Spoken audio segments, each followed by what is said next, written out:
2. Hello, and welcome to Spotlight, the official podcast of Grapple. I'm Benno. I'm JP. I'm Gareth. And I'm Matty. Commandeered the main show here. We're just having too much fun in the pre-show there, talking our top TV shows of all time. Patreon.com/grapple if you want Matty's stuff. Connor's saying here I pulled her. I was just about to say rank that. here. No, honestly, it's not my reveal. I'm like Gareth. I'm nervous now, Gareth, about like my one. And I'm sure you feel the same about like picking my dealer's choice because Matty's went down so well last week. That's why I've stuck you into the main show here. We've never had feedback like it for a show, Matt. It's like honestly, Discord's been lively, loads of stuff on the Patreon itself as well. Like, yeah, you know what? Me and Gareth got to follow you. I was like worried, thinking it'd go down like a lead balloon. To be honest, I'm just happy that everyone was on board and everyone had a good time revisiting the deadly game and the story of. Yeah, made up with that feedback. What a surprise. Like WWF actually puts some effort into a storyline and like makes it half decent and people are interested in watching it and talking about it. There you go. They should have learned something, shouldn't they, from 25 years ago and try to do it again in the next 25 years? Like, see, I felt like I learned something from it though, like we were saying on the show. Like there was, if anyone hasn't listened to it, like it's Matty's choice for this dealer's choice, which was not so much the show itself, which was an absolutely right call. I've got to eat some crow there, Matt. You were absolutely right. I think a flashback review of the pay-per-view might have been a bit tough because there wasn't much to say about those matches. But we looked at like the entire story across like mostly the summer and autumn of 1998, wasn't it? And there was loads of like the obvious stuff, you know, Austin and the bedpan and, you know, the Zamboni and all these fucking clips you see a billion times in WTV. But my mind was blown because like you were feeling going, no, that's part of like this overarching story that gets us to the tournaments. This is where it fits in. Like Gareth said, they actually put effort in. Like there was actually like there was forethought and there was like little seeds planted and stuff like that. I haven't gotten over it yet. But yeah, absolutely nailed on pick on one of my favorite periods ever. Because like I said to you on the show, I remember distinctly being a 14-year-old who's probably too old for such matters, ripping my rock posters off my wall. Love that. The corporate champion. It definitely brought something out of me. It was real to you, damn it, Benno. Just saying that, JP, you were saying as well, you know, you were in my boat, you know, as far as not seeing it coming that Rock was going to turn heel. We probably all should have, but you know, that's a good story, surely. That's it, and that's the reason it worked. And as for me and Gareth at this point in time, they got us to switch for a brief period of time from WCW to WWF, and it took a lot. It really did, but it's incredible. It's just going back. I think the key word brought it up on the show was context. Finally, all of these moments you see that are like legendary as part of like WWF history and the Attitude Era, you're suddenly given a reason, and it ties so many people in. It inspired choice, mate. And it is. It's brilliant. If you haven't seen Connor's playlist, that's tremendous. Go back and watch it. You'll really surprise yourself with just in terms of multiple things happening on one show. Crazy. Yeah. That was a big story thread. It's a big boss man, the MVP of the whole story, really. The nightstick spot with the rock catching it, as Andy says it here. Like I said, there was a bit too much boss man. It could have been that night, like he did. You calling it like what did you call it? Russo's genius moment, masterpiece. Russo's masterpiece. Gareth is the best line. I'm not going to tell it on air. Just listen to Gareth's ultimate line on that. Connor said he was nearly fell off his chair, Gareth. He loved it. He absolutely loved it. Yeah. Oh, you did us proud, mate, and you did a great job hosting as well. You know, guiding us through the. No, nice one, boys. No. Did you have anything pop out for you? Haven't done it again, and haven't. You said that Steph was giving you grief from the other room, listening to you getting excited. Oh yes, she said, and I apologise. Like I can get too excited and. Where she said I was like a horse racing commentator or like an auctioneer saying 25 sold. I was just going too fast. But you know, as I say, I loved it. And to be honest, as I said on the show itself, I was just made up listening to you, like what you just explained, what you took from it, and finally filling them gaps in. And yeah, fucking absolutely made up. It went down a storm, and There's pressure now, Ben. Pass the buck to you now, mate. How are you feeling about this, Gareth? I'm just feeling like I should just like name like I don't know. We should just take it off. Just let Matty pick the next two. How should we do that instead? Like, because JP's really as well, obviously. But what are you thinking at this point, Gareth? Like, have you? I'm just feeling pressure. Like, I've still got two in my head that I might go, and like what you choose might sort of like sway me depending on what yours is like as to which way I go. But genuinely, just like looking at them and being like, they're good, but they're not as good as is kind of thing. Like, so that's a bit like, I'm a bit like, oh, is there someone else that I can kind of like come up with here that's going to be a bit different and a bit better or something like that? But we ain't topping. I don't think I don't care what we come up with. We ain't topping Matty's for this this round of dealer's choice. That was. I got Frontiers of Honor in early. That's all. That was good. That was a good laugh with that too. Yeah, that was a good trip. Even if Gareth wasn't impressed by the staging, but as a and the divisive six-person hardcore match as well. Somebody said that today. They listened to the audio and they had to go back and watch the video version just to see Garrett's face when Matty was raving about the Alex Shane's 6-1. But like that was the best thing about that one. Just a quick plug for the Discord. If you're not a member, it's totally free to join. I always put the link in the show notes. We had Ben Brit Res Away Days dive into the Discord, and we had Liam as well of Time fame, LF Doom. Jump in as well, who was also like around at that time, filling us in with like the bits of history and stuff, and maybe the bits we might not have understood about why there were so few like York Hall shows from FWA and where FWA was in the grand scheme of things there, and kind of what went pear-shaped. That was like sitting under the learning tree. That was just sitting there watching them two go back and forth on it, going, oh, okay, like I feel like I know a bit more about 2003 FWA now, JP. Oh yeah, I mean, and I think the revelation that Ian Disciple was in fact because he was called Ian De Silva before was just the thing, the cherry on the cake, and all the various kind of shenanigans going on. Brilliant stuff I didn't realise at that point in time. I thought I knew everything because I read Power Slam religiously. So it was just that conversation. So if you haven't joined the Discord, join in there. It's always absolutely cracking. Well, on that note, while we're on the run, unfortunately, it does fall for me. And like I've been struggling to decide what I was going to do. I've told you, Matty, I've gone back and forth. Yeah, I've had like 4 or 5 different ideas, kind of go back and forth. I'll say now it's not ROH because I was like, we did FWA ROH, so it was like I didn't think like another one in a month, and we've done a lot of it. And plus, the position I'm in here, Matty, is like I can always just sneak one onto the document and make you do it anyway. So it's always hard to come up with. I have to come up with one that's like, okay, they won't stop me here. Like, but then it's the same way, isn't it? There's ideas that like we'll get to at some point. Like, I think like we'll end up covering in some form regardless. So I'll get me ROH Manhattan Mayhem 2005 reviewing at some other point. Maybe the next dealer's choice. Maybe I'll find that an anniversary or something like that to do it. But for my one, I decided, like I say, I was looking at 80s stuff.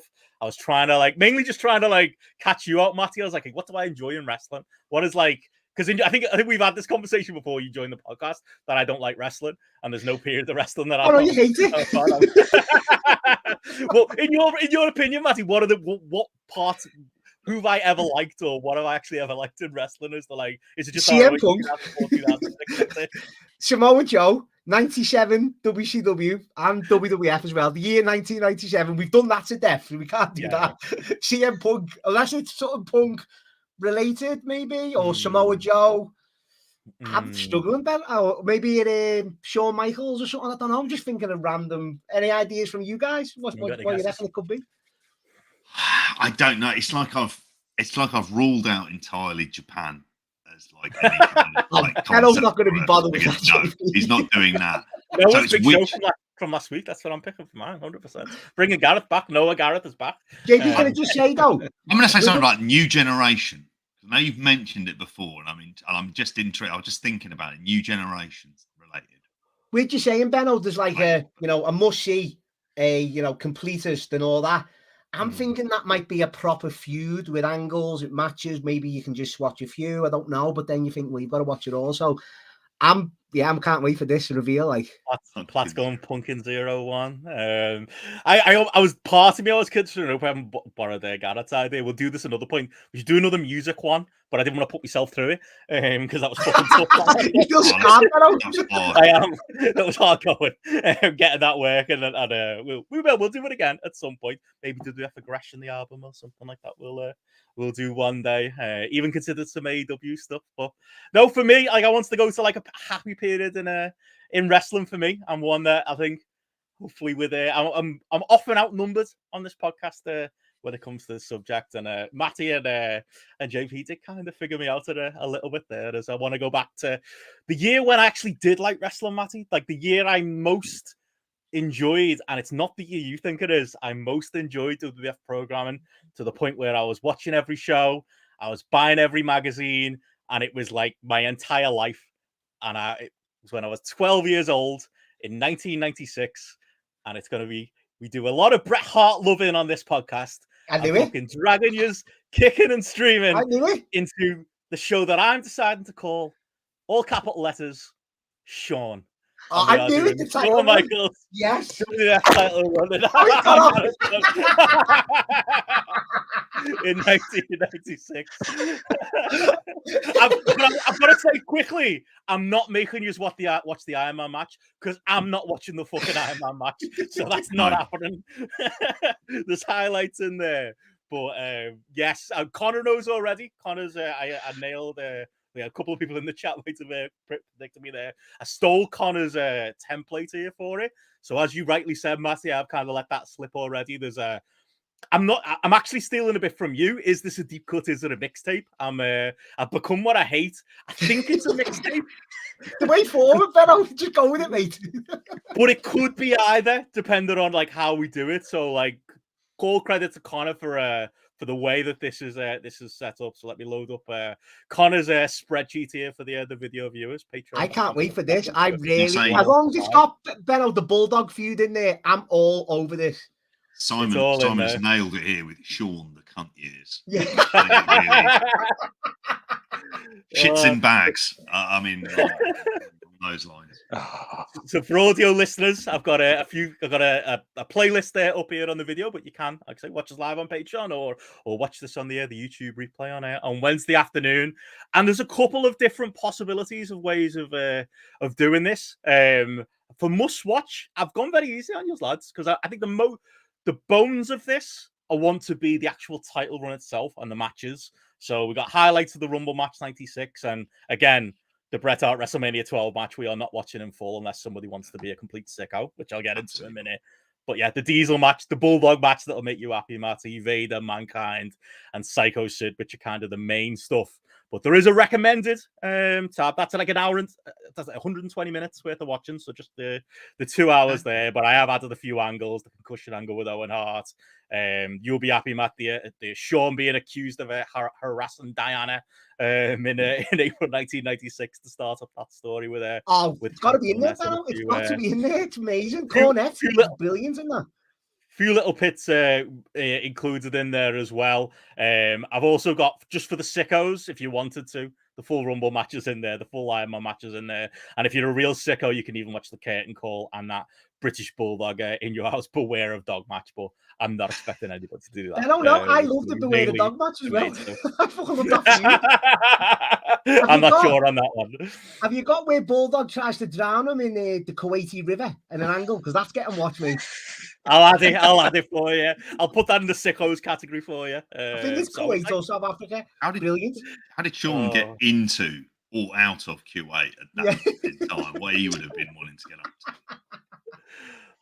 But yeah, thoughts on that, lads? Some good matches in there for you to sink your teeth into, Gareth, I think. Gareth will love them matches. Through gritted teeth, though. You'll love them. Nah, this is going to be boss, again.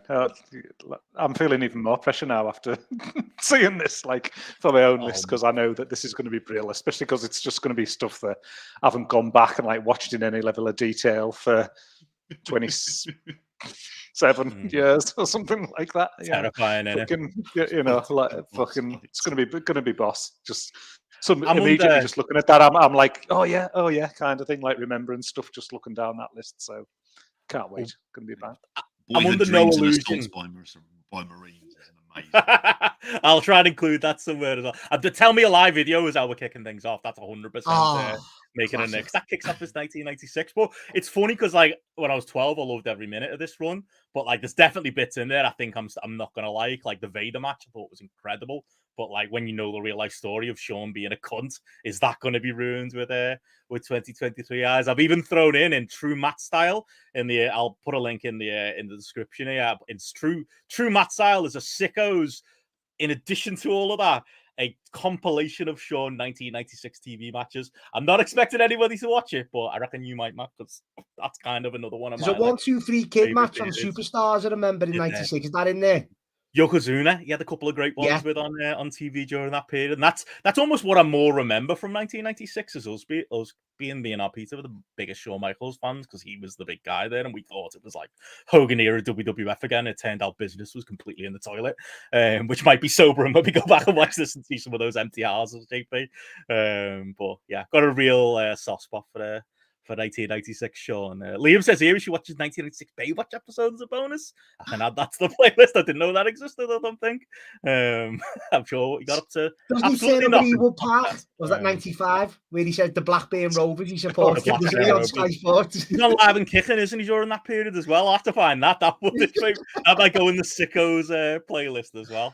I love this, Benno. Send me the link or tell Connor to put the link in one of our groups, and I'm well on this tonight. I watch something in bed now. When I log off here, I'm in bed watching it. I shudder to think of how he behaved behind the scenes at Live and Kicking. I really do. what he would have done with Gordon the Gopher, put it that way. Completely. There's a Dispatches coming, isn't there, on Shawn Michaels in 1996? He'll get the next episode. I feel sorry for the poor son to put his hand in there because. You know what I like, Benno, as well? Is all his different attires, all the pants, the different coloured pants every month. I used to, as a kid, I used to love all that. Like, mixed it up, didn't he? Yeah. Love it. Coolest man in the world in 1996, and now he is what he is. Okay, there we go. Off the field to Matty. So yeah, homework will be out there for everybody to watch and enjoy. And if anybody does complete the full Sickos path with the, I think the Sickos one lasts about 500 minutes. So I don't think if anyone watches that Iron Man match, they deserve like 19 again. Honestly, I might watch the overtime bit just to kind of get the context of it. Just that 6 minutes or so that happens after the 60 end. In fact, that might be better than highlights. Maybe I'll you can't put Gareth through that, Benno. Come on. Brett losing, fuming, throwing the Canadian flag and stuff like that. That'll be Gareth. I'm just laughing at Simon's comment there, saying he'd hope he doesn't be the ultimate heel turn and turn me around on Sean. Don't worry, Simon. There's no chance of that happening. That's almost what I'm worried about. Like, this is the problem with these when you come up with one that you love. It's like, oh fuck, is this just not going to age well and everyone's going to hate it? I'm a brace for that more than like with ROH. I'm pretty confident I win Gareth over most times. With this, I don't know. It could be a dangerous game, but we'll see. Maybe it'll turn me. I have become a bit of a Brett guy with time. We'll see where we wind up. Ewan said he's going to watch the Iron Man, so we'll get his review. We'll throw that in there. Right, there's a written review on the Discord. We'll include it. I'm not doing it. I've still haven't recovered from. Not even on Push Benno. I think I'm going to watch it. If it's on the list, I want to watch the full list. I don't want to be like, Gareth. That's wild. There's a special Sickos tab, so if you go there and there's a skull and crossbones on there and all kinds, it's at anyone's own risk. That's all I'm saying. God bless. But there we go. So yeah, patreon.com/grapple if you want to hear that. And again, Matty's critically acclaimed show that we did last week on the Deadly Game tournament is there as well. But yeah, anything else you guys want to say before we go? Anything you want to cover?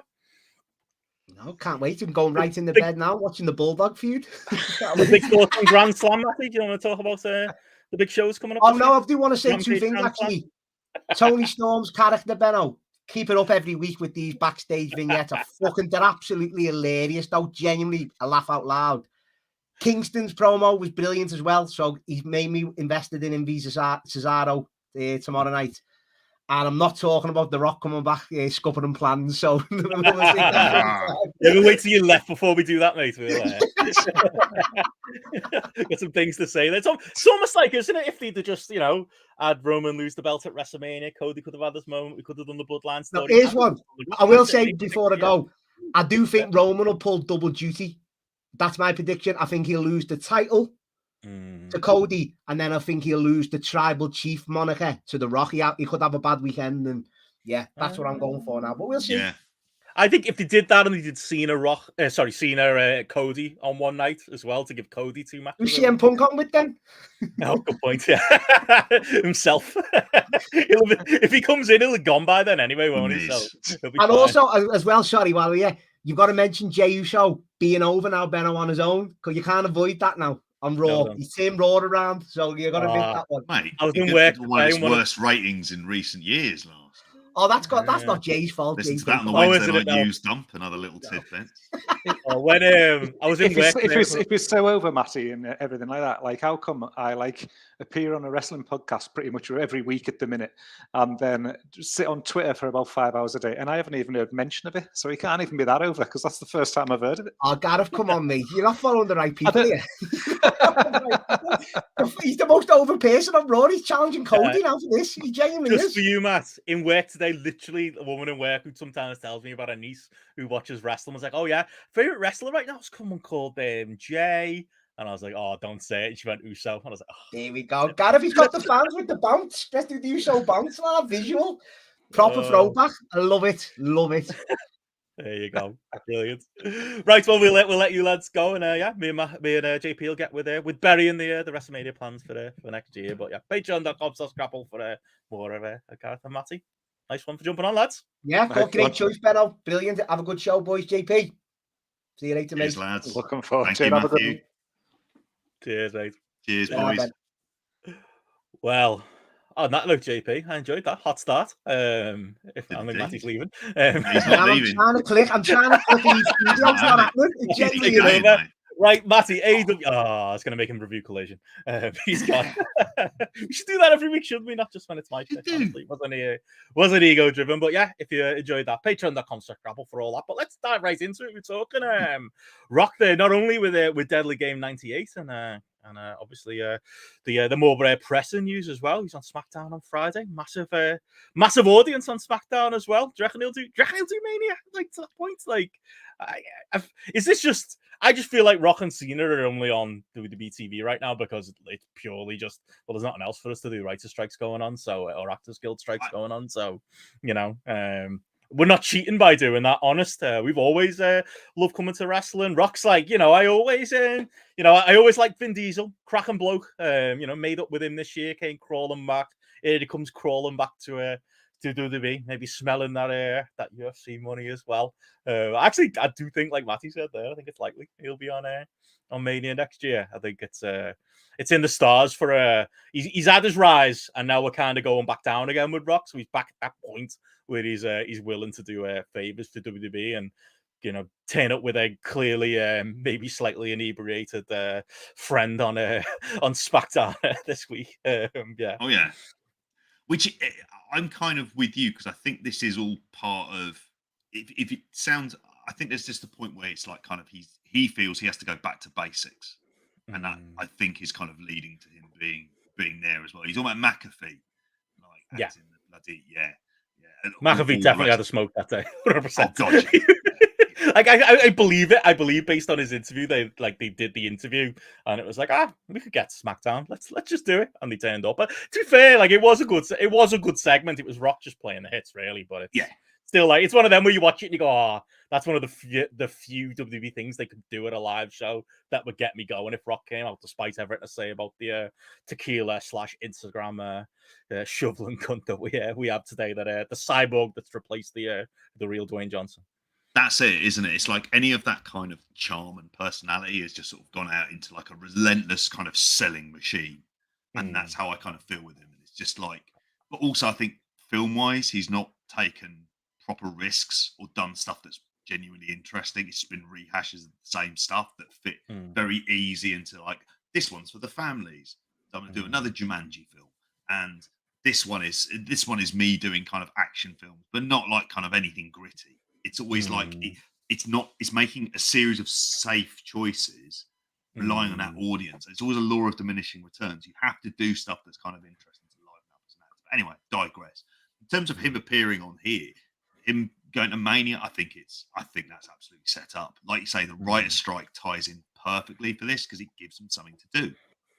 Like it makes sense. It keeps them out there, and especially if there's more and more emphasis. And this is probably as good a time to do it, because you're thinking about what would Ari Emanuel want this to happen? Absolutely. Would they pay him a fortune to do it? Yep. Like, they'll want to do it. And I think because of, dubious numbers notwithstanding for All in London, there's that extra motivation to kind of go, no, we're the company that puts on the really kind of like big shows. So I think, like we said this at the time in the build up to WrestleMania 39, it felt like that was the match they should have done, and it was finally The Rock putting over Roman Reigns.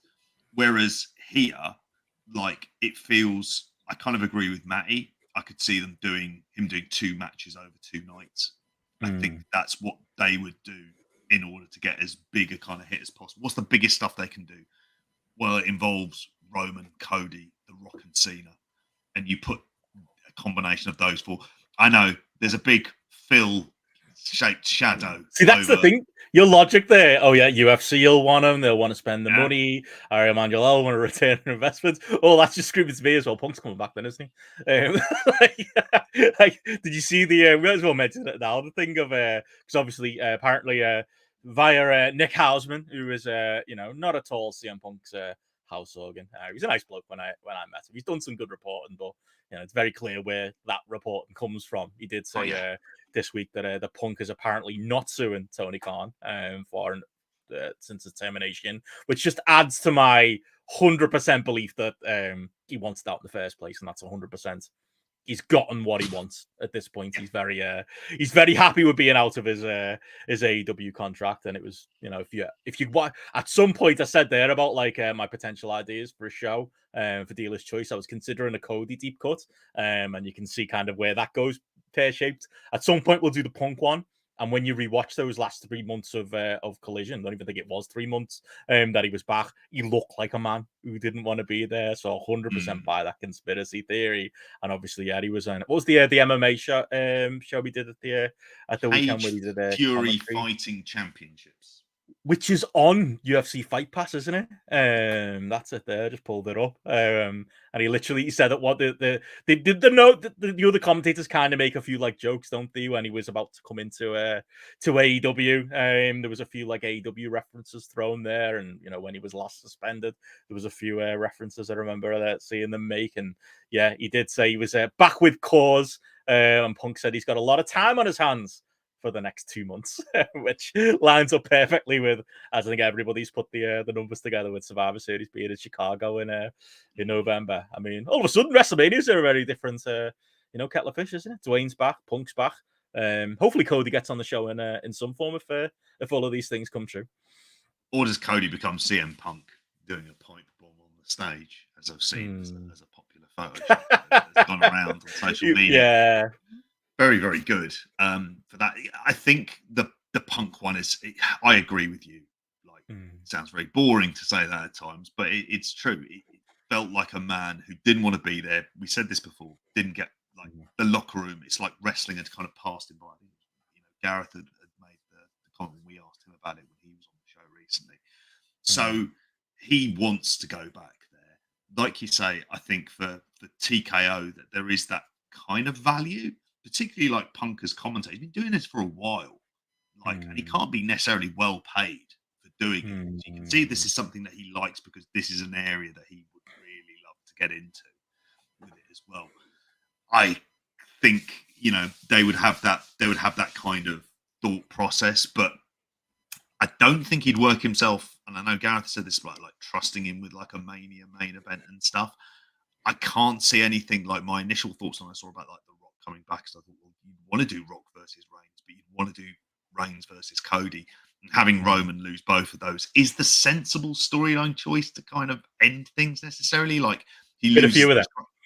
Yeah, exactly. And you kind of, and I know there'll be the thought process that we can't have him lose over a weekend, but it's like it's perfect for him to do that. It's kind of, and Phil would just kind of confuse things unnecessarily. Whereas you can always have that, and there's always potential if you can get Austin out of retirement. Just saying, like you can do Punk Austin. Okay, there you go. That could fit. Do Punk Austin, and that would be something. While you just go, you'd be talking about this as like a serious Mania with all various other kind of incarnations. But that's like heavy duty Star Wars. If you're thinking of like the 3 biggest single stars pre-Roman of the last like kind of 25, 30 years, arguably, all kind of coming together, all big mainstream stars as well. It makes sense to think of it from that perspective. So I think that they'll end up sticking to that storyline, but like, he's going to be back. He's going to be making a few appearances here and there. I know the XFL is merging with the USFL, which I've not read too much into that storyline, which makes me kind of interested to see. Like the XFL, I can imagine being a big money loser, and there's no point having two of those leagues and the rest of it. What it does in terms of shareholding and the rest of it, God knows with that. But this is just something that he can appear in. And you heard the pop. We were talking about doing the Deadly Game show. Like proper pops all the time, people losing their shit. That's how it sounded. And it's kind of pop you just don't hear these days. You don't see people absolutely fucking lose it. And they lost it for him. And obviously the number being 2.569 million for it as well. They'll be fucking all over that. After a couple of rough weeks as well, you know. Yeah, it's one of them. I think they are going to start splashing the cash. They are going to start, you know, now that we're through the merger, they're going to want a return on investments, and obviously there's going to be cuts too, as we've seen. Although somehow, JP, we've made Tuesday now, and there's still not been any like notable on-screen cuts. We went from last week thinking there weren't going to be any to Friday. I think it was Nick Hausman again who was reporting that you know, there was likely to be on-screen cuts, and then other reporters seemed to follow that was probably coming. Still hasn't happened. If anything, they're bringing people in. We talked about, there's a YouTube video up with us talking about Jade Cargill, you know, going to leaving AEW, which, you know, both have strong thoughts on. In short, great for Jade, great for WWE. I think anybody who says it's good for AEW is wrong, including Tony Khan, who has some comments on it today in his typical Tony Khan way, you know, by saying something, by not saying anything, by basically saying, you know, we welcome Jade back anytime, but like she's been at the Performance Center the last couple of days. Every chance, hopefully we haven't got the Tuesday Chaos here, JP, and she does turn up at NXT tonight. But apparently there's main roster plans for there's a very interesting list of talent who are apparently reporting to the Performance Center over the next few weeks as well, that I like to get into it as well. But that story fucking happened quickly, didn't it? Went from going, oh, don't know if this is good for AEW, to have built up Jade Cargill, and then to lose it to the competition, just, you know, without kind of capitalizing on all that work and time, or getting to the point where she could maybe carry bigger matches than Rampage TBS title matches. And we're already at the point where she's going to be at the Performance Center this week. Yeah, unbelievable. Yeah, I was thinking about this, whether or not to put her on NXT actually at this point in time, while NXT has a bit of traction and a bit of heat, would be, I actually think, quite good. And if you dare I say it, had her beat Becky Lynch on an NXT show, I think that would be a way of building her up while allowing her to get the reps in at NXT. I thought that would be, for me, like a kind of like a really good shout, rather than bring her straight onto the main roster, which I know sounds quite strange. I just think if she went onto the main roster, like there'd be a level of expectation on her. And the one thing she never had in AEW, because they don't do house shows really. I know we spoke of some they do, but they seem to have pretty much dried up because everything they do is TV. That she needed those reps in the ring. And NXT is kind of like a perfect place to be able to do it with much lower expectations as well. So, but like I say, the speed with which this is like, that this has happened. And again, sorry to be boring on this, I think AEW kind of missed a trick, but you don't blame her for leaving. I know we said this kind of on the weekend show when the story was breaking, but you know, they really missed a trick with her, because they never tried to elevate her to the kind of level that she could have got to. And but they don't take enough interest generally in their women's division to realize, actually, if she wants to make it in any substantial way, she's gonna have to leave AEW and go to WWE, because that's the platform that will definitely get the most eyeballs. And at this moment in time, you can imagine, and this is always going to be the thing, if she showed up at ringside like a UFC, would she get a reaction? I think she just would, from her look alone. They'd be thinking like, people would be thinking like, well, who's she? If they don't know who she is, and they're not wrestling fans. AEW did that too. Remember during pandemic era when she was in the crowd clapping along with the other jobbers? Yeah, that was what they were doing. I mean, they absolutely got it. You know, to add on to the weekend show conversation, like AEW did a cracking job mostly with that. Like as far as it was very Goldberg protecting her weaknesses, you know, having her on TV and you know presenting her as a star. We all remember we didn't talk about it on the weekend show, the Shaq match.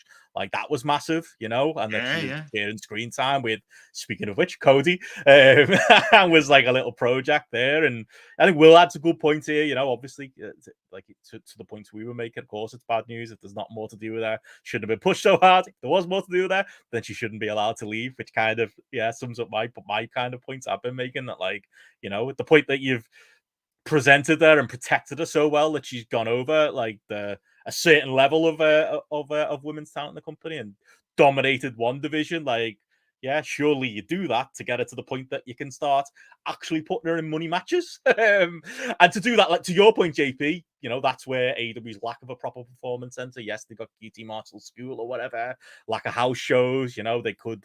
You know, I heard Voices of Wrestling talking about this. Like, surely they could have like had a, you know, you could do a dark match at the end of Dynamite or before Dynamite and give her reps every week. She could have worked someone and got better, but they absolutely deserve criticism for dropping that ball and for not getting her better and for not taking advantage of doing those money matches. But as Meltzer's reported today, apparently, yeah, she's a high priority for main roster creative, and like, I won't be shocked if they fuck it, but I also won't be shocked if she ends up being the biggest star they ever have in the women's division. Like, it could absolutely go either way, because it's WWE we're talking about.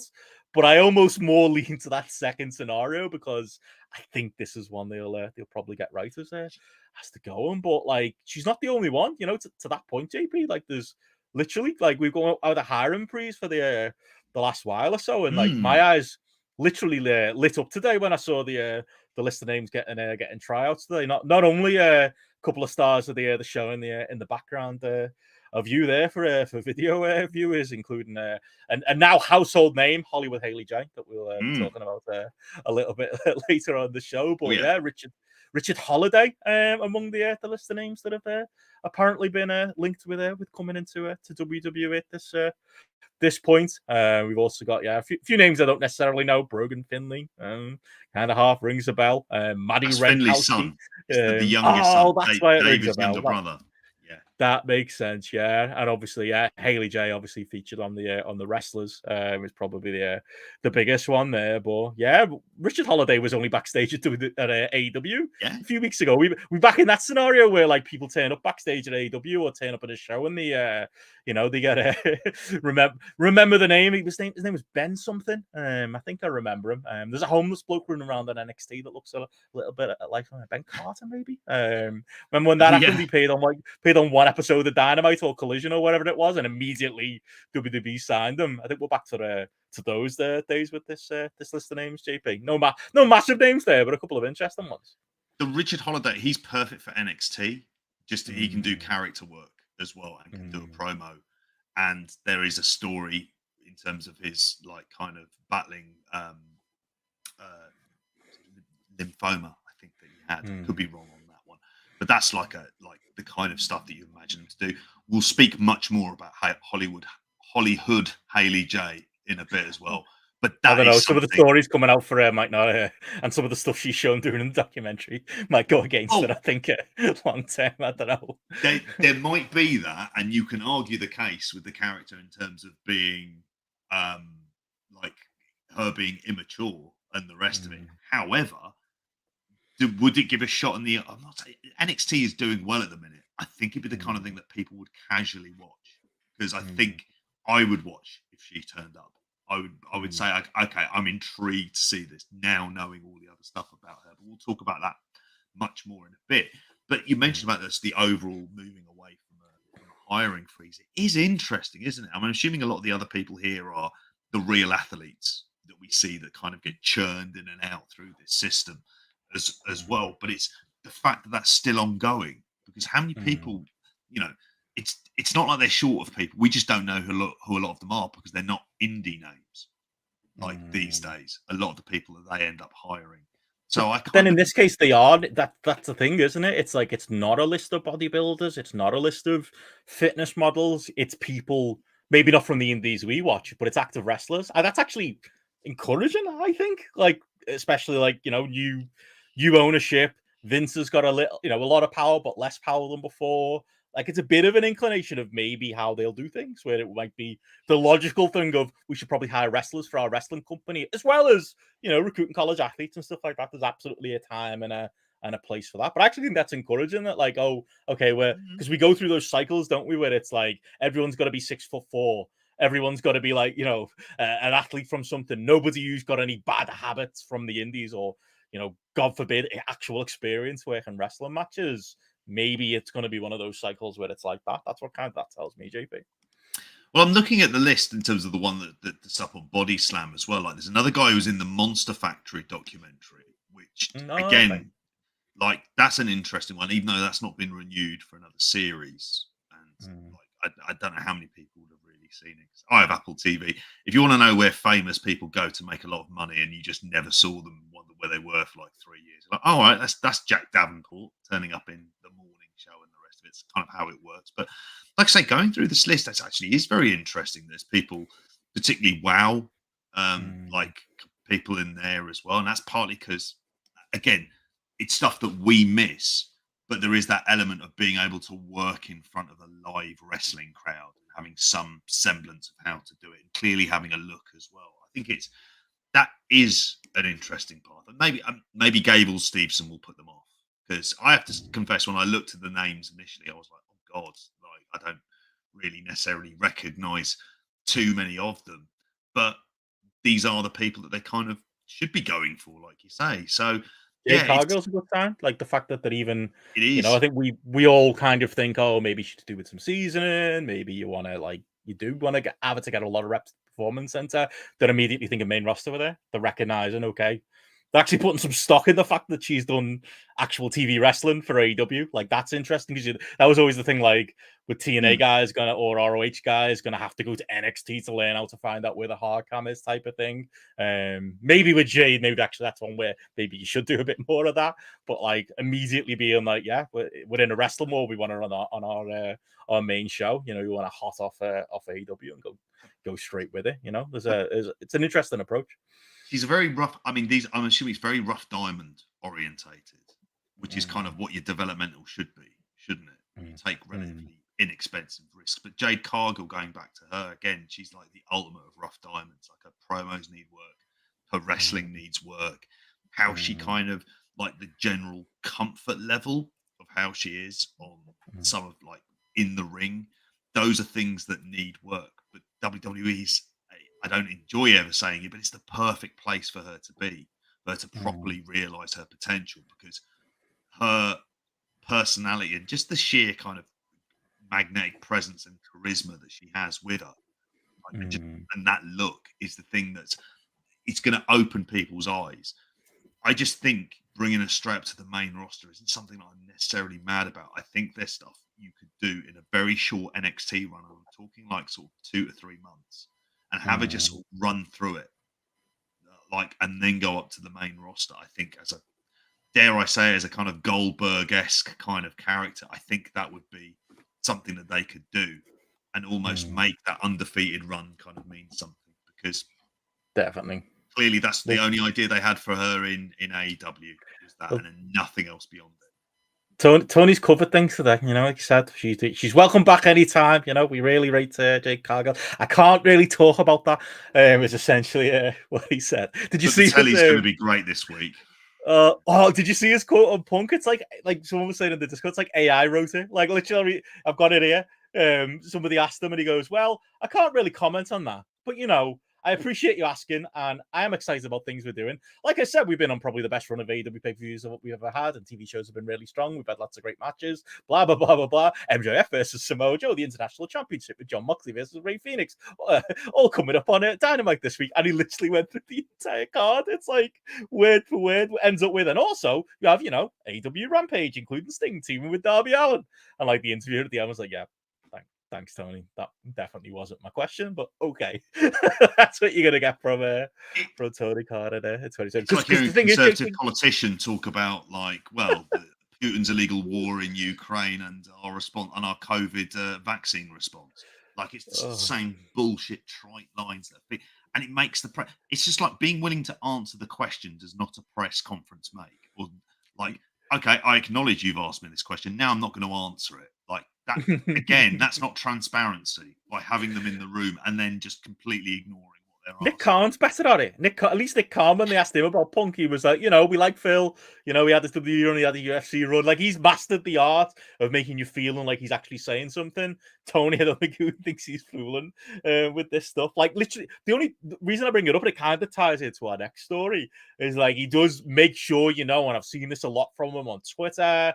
I've heard little rumblings of like this might be how he legitimately feels about things. He sneaks in there that we are on an all-time run of pay-per-views. The pay-per-views are amazing. The TVs have been fantastic, as he lists off the great matches we've had on TV. He seems a little bit gotten to, does Tony Khan at the minute, on this this idea that like there has been a lot of, it's not just us at this point. I feel like we were maybe the first there, but lots of people have kind of caught us up at this point when it comes to critiquing the the storytelling or lack thereof, or lack of build over the kind of build to pay-per-views. And to be fair to them, like I think you get the impression Tony Khan feels a little bit miffed that people don't give the credit that like I think he thinks they deserve for the all-time run of shows that aren't. Like I was saying to Steph yesterday, like I actually do agree. Like can you name a company that's had, I obviously stand by all our criticism of the build and stuff like that, and I'm not sure he deserves credit, but not he's not the one in the ring, is he? Delivering these matches. But has there been a company that's had this many good pay-per-views, mostly in a row, with a couple of exceptions? Like we're going back years at this point of mostly good pay-per-views and often great. Like the All In and All Out were both great in the end. WrestleDream we can get into. Is that going to be a great one coming out? Revolution was a very good pay-per-view earlier in the year. Like there's something to his argument. He's being very defensive with it, and papering over the cracks a little bit of maybe some of his weaknesses as a booker, of which we could probably I think at this point write a book on. But that's true. Like it is. However, I think you've hit the key point with the pay-per-views. What are the pay-per-views sold on? They're sold on primarily AEW pay-per-views are sold on match quality. They really are. They're going to be entertaining rather than what it feels like the week-to-week storytelling is necessarily. It's going to be the fact that AEW put on really good big shows. And what are those shows primarily comprised of? Well, it's match after match after match after match. So therefore, it's the people in the ring and the kind of the quality of the wrestlers. And we are, in terms of the general like kind of levels of talent that they've managed to put together, this is like an absolutely ridiculously stacked wrestling roster. So you're going to put on good cards, kind of. Which he deserves credit for. He did sign the wrestlers. That's one thing he's good at, collecting toys. Collects toys very well. Yeah, I mean, by that rationale, I mean, like, God, Chelsea like to collect like kind of great football players, but it doesn't make for like a very good team, as you can see a lot of the time at the moment as well. Suppose we could just use Fulham, couldn't we? That might be the easier example. Hey, they won at the weekend, they'll be happy. And the one game they turn up is against fucking Arsenal bastards. But you kind of look at it, and don't get me wrong, WrestleDream, in terms of the stuff that's being touted to be on there at the moment, I'm like, yeah, they're 4, I think, excellent matches. Well, 3 excellent matches with half an excellent match and the ghost of somebody who was excellent. In Takeshita versus Kota Ibushi, just to get that one in there as well, even if the painting itself was actually quite fun. But it's what's the stuff that makes the money for them? What's the stuff that actually has to connect? It's the TV. The TV is most important because that's the revenue driver. It's what the entire business model is kind of built upon. So therefore, it's TV and TV masters that you kind of have to keep happy, because like they have to sign the much touted $1 billion plus deal that they would do. And I think the story that came out today about Max offering a live sports tier, and I think it's in time for the baseball playoffs, I want to say, and that's going to have NBA, and undoubtedly that's going to have AEW on there as well. Like they're going to be getting everything onto there once they can get that to kind of work. Is they can find ways out of contracts. They can prove displeasure if the TV itself isn't good and not delivering in the ratings. And you know, Collision, have to say, is around the same level that it is, just slightly below 0.15 this week. Yeah, it's 0.15 for the demo, 469,000 total, and it's just like, okay, but you're going to be up against more pay-per-views when the football season hit. You know, there are all these elements of competition that are there that aren't going away, and it's like, how do they manage it over that period of time? Are they able to tell good enough stories? Are they able to build stuff up? And while we've kind of seen, I think there has been a definite reaction to the complete lack of build for stuff. Like, I feel like we've had four that. matches for WrestleDream already, like that. And I say already, Yeah. it's in 11 days, but still, you know, for them, considering what it's been like, and it feels Yeah. different, and it feels different from Grand Slam as well, which is Yeah. also, I think that's really important. Like, Grand Slam is more like kind of championship orientated, whereas you look at WrestleDream and it feels more storyline, you would argue, with Paige Strickland and Takeshita Ibushi, and even Danielson, Zack Sabre Jr. If they get the footage of them in Coventry, and they need to be interviewing Chris, Great Bash heel, Get spud on. yeah, exactly. Yeah, get him on there talking about, like, seeing this legendary match in a like pub in Coventry. Like, that in and of itself is a story of the two best technical wrestlers in the world. And even FTR Aussie Open, you've got New Japan footage you can go to for that. Like, these are things that are also, I have to say, generally quite strong. And you know, these are the things that they have to concentrate on, but it's just overloading at the minute with these kind of big shows. Like, I don't know how I'm going to feel by the end of WrestleDream. Am I just going to feel completely exhausted? Feels like a WrestleDream. What is it?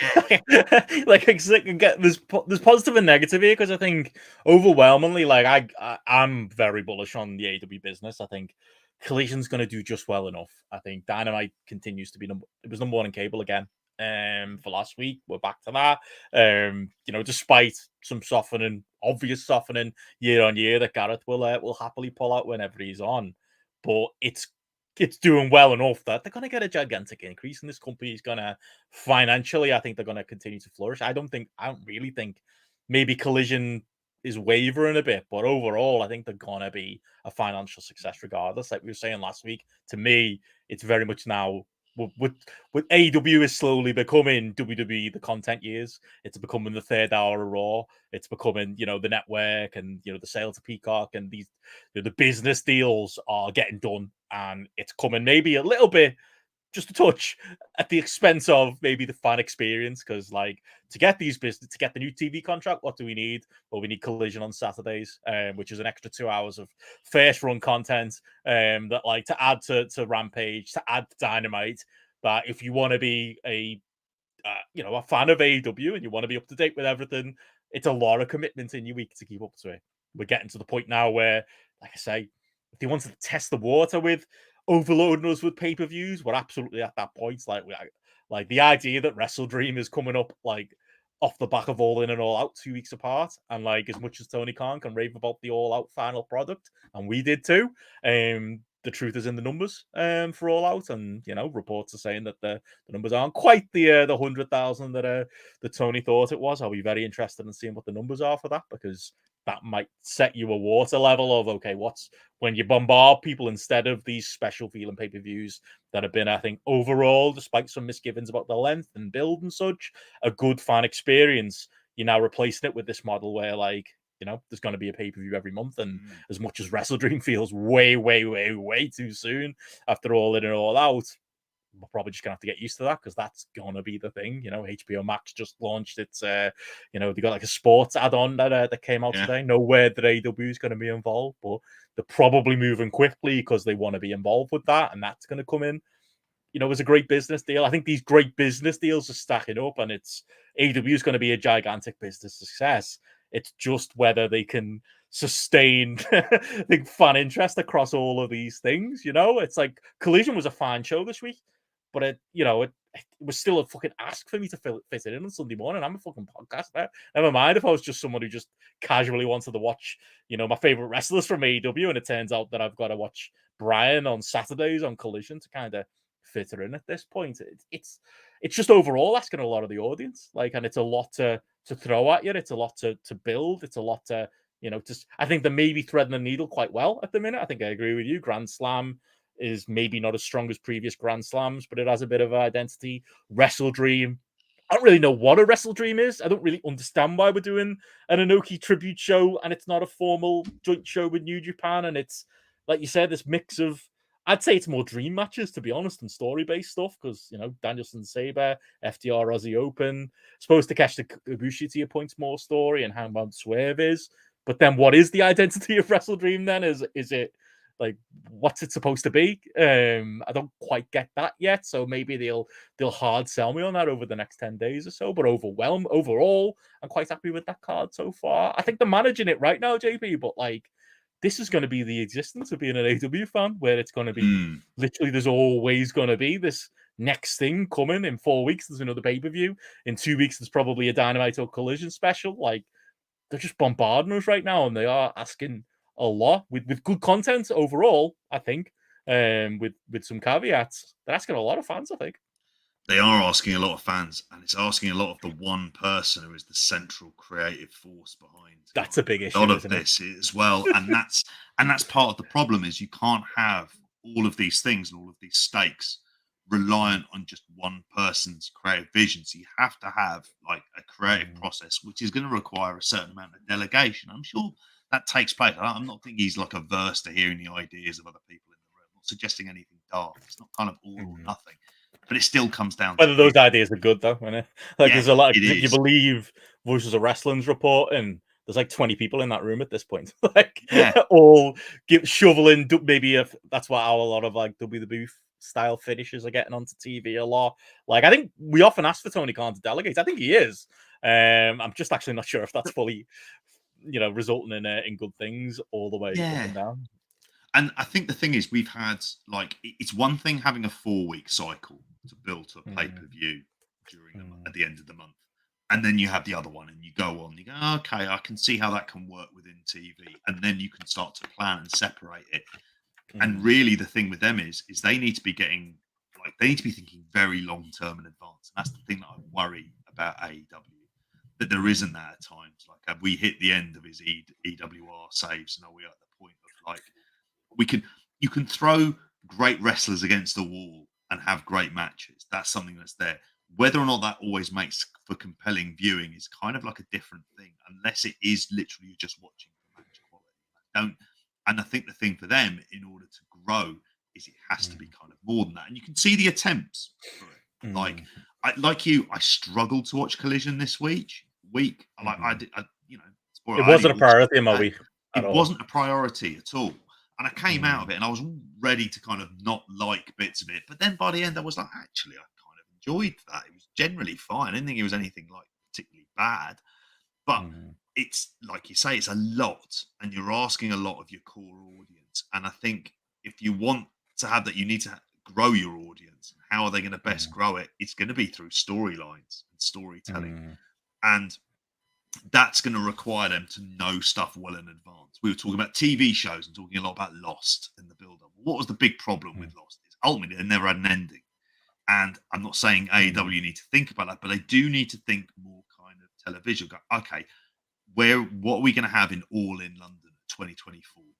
Okay, and who are we going to have in place, and how are we going to build to it, and what are the cards we're going to have, and then go, okay, these are the pieces that we want in place. This is where we want people on these shows. Therefore, this is how we're going to plan things out. And you're never convinced that that's it. And partly it's not always their fault. A lot of injuries and things like that can end up ruining cards. We've seen it several times. But as we always say, it's the wrestling that kind of bails them out. And while the numbers are kind of, television is very fickle. While the numbers might be stable at the moment, I don't think that always results, particularly in television, and particularly how long the strike takes and the rest of it, that, at what point in time they're going to look at the amount of money they're spending and go, hang on a minute, we're going to make some cuts, because Warner Brothers shelved an entire Batgirl film that they'd already made because they didn't really want to pay for like the advertising and marketing side of it, which would have been just as much, because they were just like, no, just cut our losses, do it as a tax write-off. So like, they're not. I can see your point. Yeah, I think those are still. I think there's still enough flux in the TV industry to never be especially right absolutely now. certain. And all AEW can do is control their own product and control their own content. But they need to. There comes a point where there's a level of organisation I think that's needed. Well, to that point, as we kind of head into what is Grand Slam week, I don't think Collision's officially a Grand Slam. I think it's Grand Slam Dynamite, Grand Slam Rampage, and then just Collision. Although Collision's got a decent little card for it on Saturday, because it was like Collision this week. Like, again, I don't think we need to go through the weeds of everything that happened on the show. You know, when you give me a show where I've got to sit through, 15 minutes of Bear Country and then John Silver, trying to be a serious heel act. Although he did make me laugh when he said he Googled scissoring and you're doing it wrong. That was a good line from him. I'll give him that. But it was a show with a lot of things to slog through. Scorpio Sky got a singles match, which is never good. But then the positive is, I thought there was a really good Eddie Kingston promo on the show. Oh, yeah. Stop me if you've heard that before. Tempted to say I wish that was on Dynamite last week, but you've had with this stretch of TV, you've got to do stuff on Collision, and that was something they did really well on Collision. I thought he nailed the importance of this match going into Grand Slam. I'm excited about that. Jay White and Andrade got set up on Collision. That's not a Grand Slam match, but that's for next week's Collision. I like that as a we need more of that. The half the reason we really love the Hangman Page and Swerve stuff, and got some misgivings about some of the builds of that on Collision this week, but overwhelmingly I like the idea.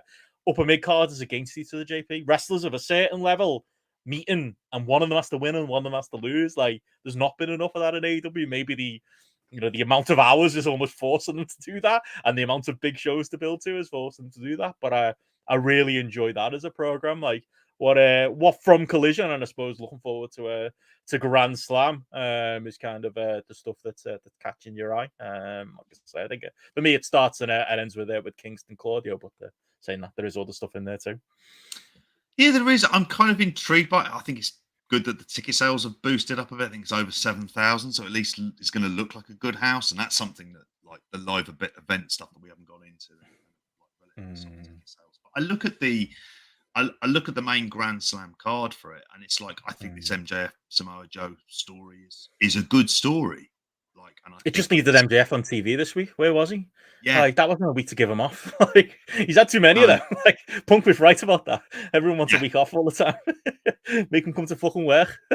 If he's on the money that we suspect he's on, because I'm suspecting it's when he signed his contract renewal and the rest of it, then he should be there every fucking week. He's not only doing like a massive house show. It's not the bloody 80s. They're not doing 300 days, are they, on the road and the rest of it? But I think that's good in terms of Tony Storm. I think people are higher on it than I am overall. Like the whole kind of Sunset Boulevard kind of. Matty loves it, doesn't he? As you said earlier. Yeah. He really enjoys it, and it kind of works and has a bit of a connection. So I think that's like a good, sensible one to go with. I mean, like I say, Eddie second on Collision was very good. Yeah, exactly. And I think it was a good segment. And I think RJ City should be used more as well. I generally enjoy him. It's weird, isn't it? I really like him, but it's weird. Like, I can never nail, as much as I like him as a person and I enjoy his like skit, his AEW and stuff like that on screen. I'm not sure. But this actually, to be fair, something like this where you need someone who's maybe not too serious, who can play off Tony Storm, kind of work there. But no. Sorry, you were saying Kingston Claudio. But Kingston Claudio, like, the promo for it is tremendous. Kingston offers something different as well. You want this to be the title change. In many ways, you'd like it to kind of like main event. I feel it might end up opening the show. But it's good, and it feels like kind of proper wrestling as much as anything else. And if Eddie Kingston should be the face of Ring of Honor, like, just because he is different from everything else. Like, I want that. And then have Claudio again enter into that upper mid card mix properly, where you haven't got the baggage of this title. So what can you do with him? And it's like, well, instead we can't have him as like a singles guy in AEW who might lose occasionally because he's Ring of Honor champion. So what do we end up doing? We use him primarily as a tag team wrestler. That's not the best use of him. We complained when WWE did that for years. So in essence, get that off him and get him into that, I'm not saying Jay White and Andrade, but in that kind of mix where you think, okay, they're basically fighting to challenge for a world title. It's like having the rankings back, but without the kind of official ranking side of it. That's the issue. Like, I think I disagree in some ways, because I think with Claudio, I always thought I was quite happy with his WWE placement. I think that's what he was. I didn't like his week-to-week booking and the storytelling, but I thought that's about the level for me Claudio should be. But I think to your point though, like that's the issue of this stable, is it not? Like, it's all well, Eddie again killed it on Collision, incredible promo.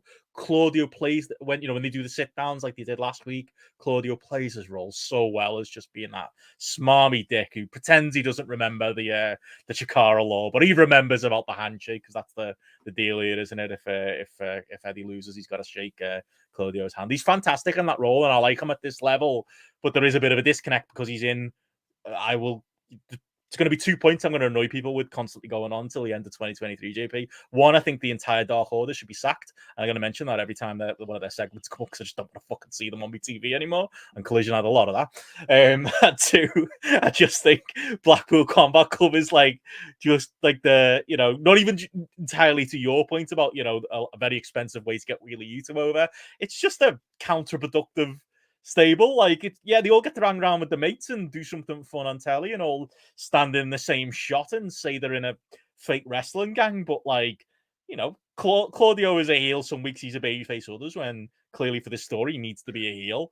That was the case on Collision. He was doing a babyface hot tag at one point, which is a disconnect. And then Bryan and Moxley are still gigantic stars. Don't get me wrong, but do they feel fully the star level they should when? I think there's something to be said about it's why we complain about so many background characters in AEW and so many, so much screen time often being shared between characters.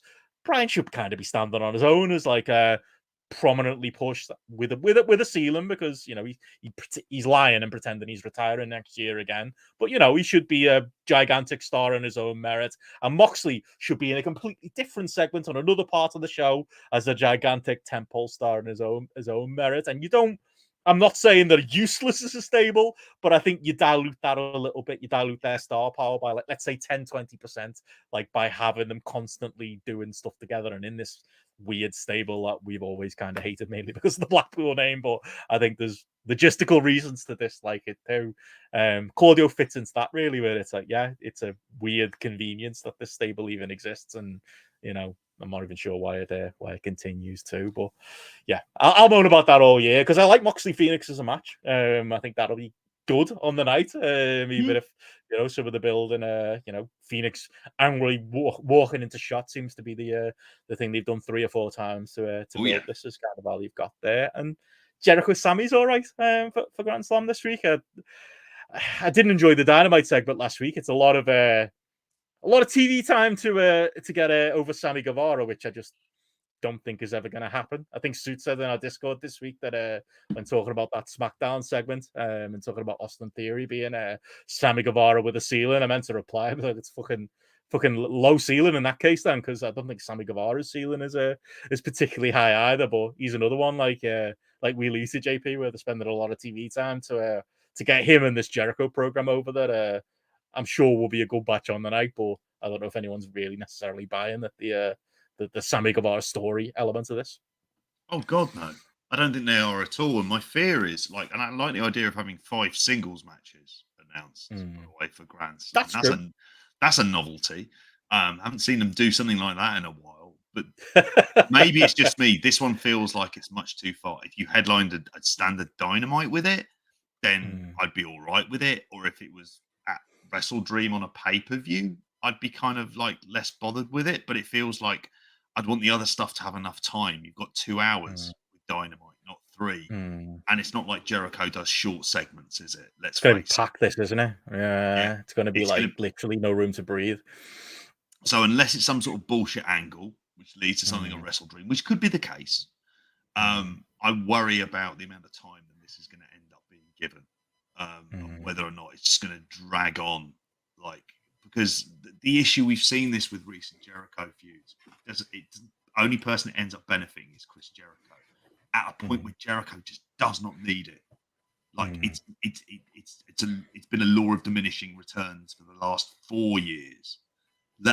So at this stage, it's just like, well, what are you going to do to make us kind of care substantially about Sammy Guevara? And that comes down to issues with him. It's like he wrestles as a baby face and his promo abilities aren't good enough. He's unlikable, so he becomes a heel, doesn't he? Ultimately unlikable.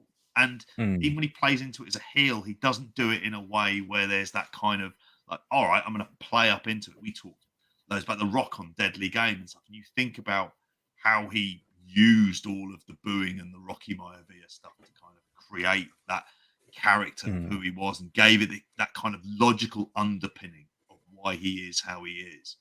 And you can never see, and I know The Rock is a harsh comparison, but you can't see Guevara doing anything kind of substantial for us to kind of think of Sammy Guevara, the mega heel, other than we don't like him.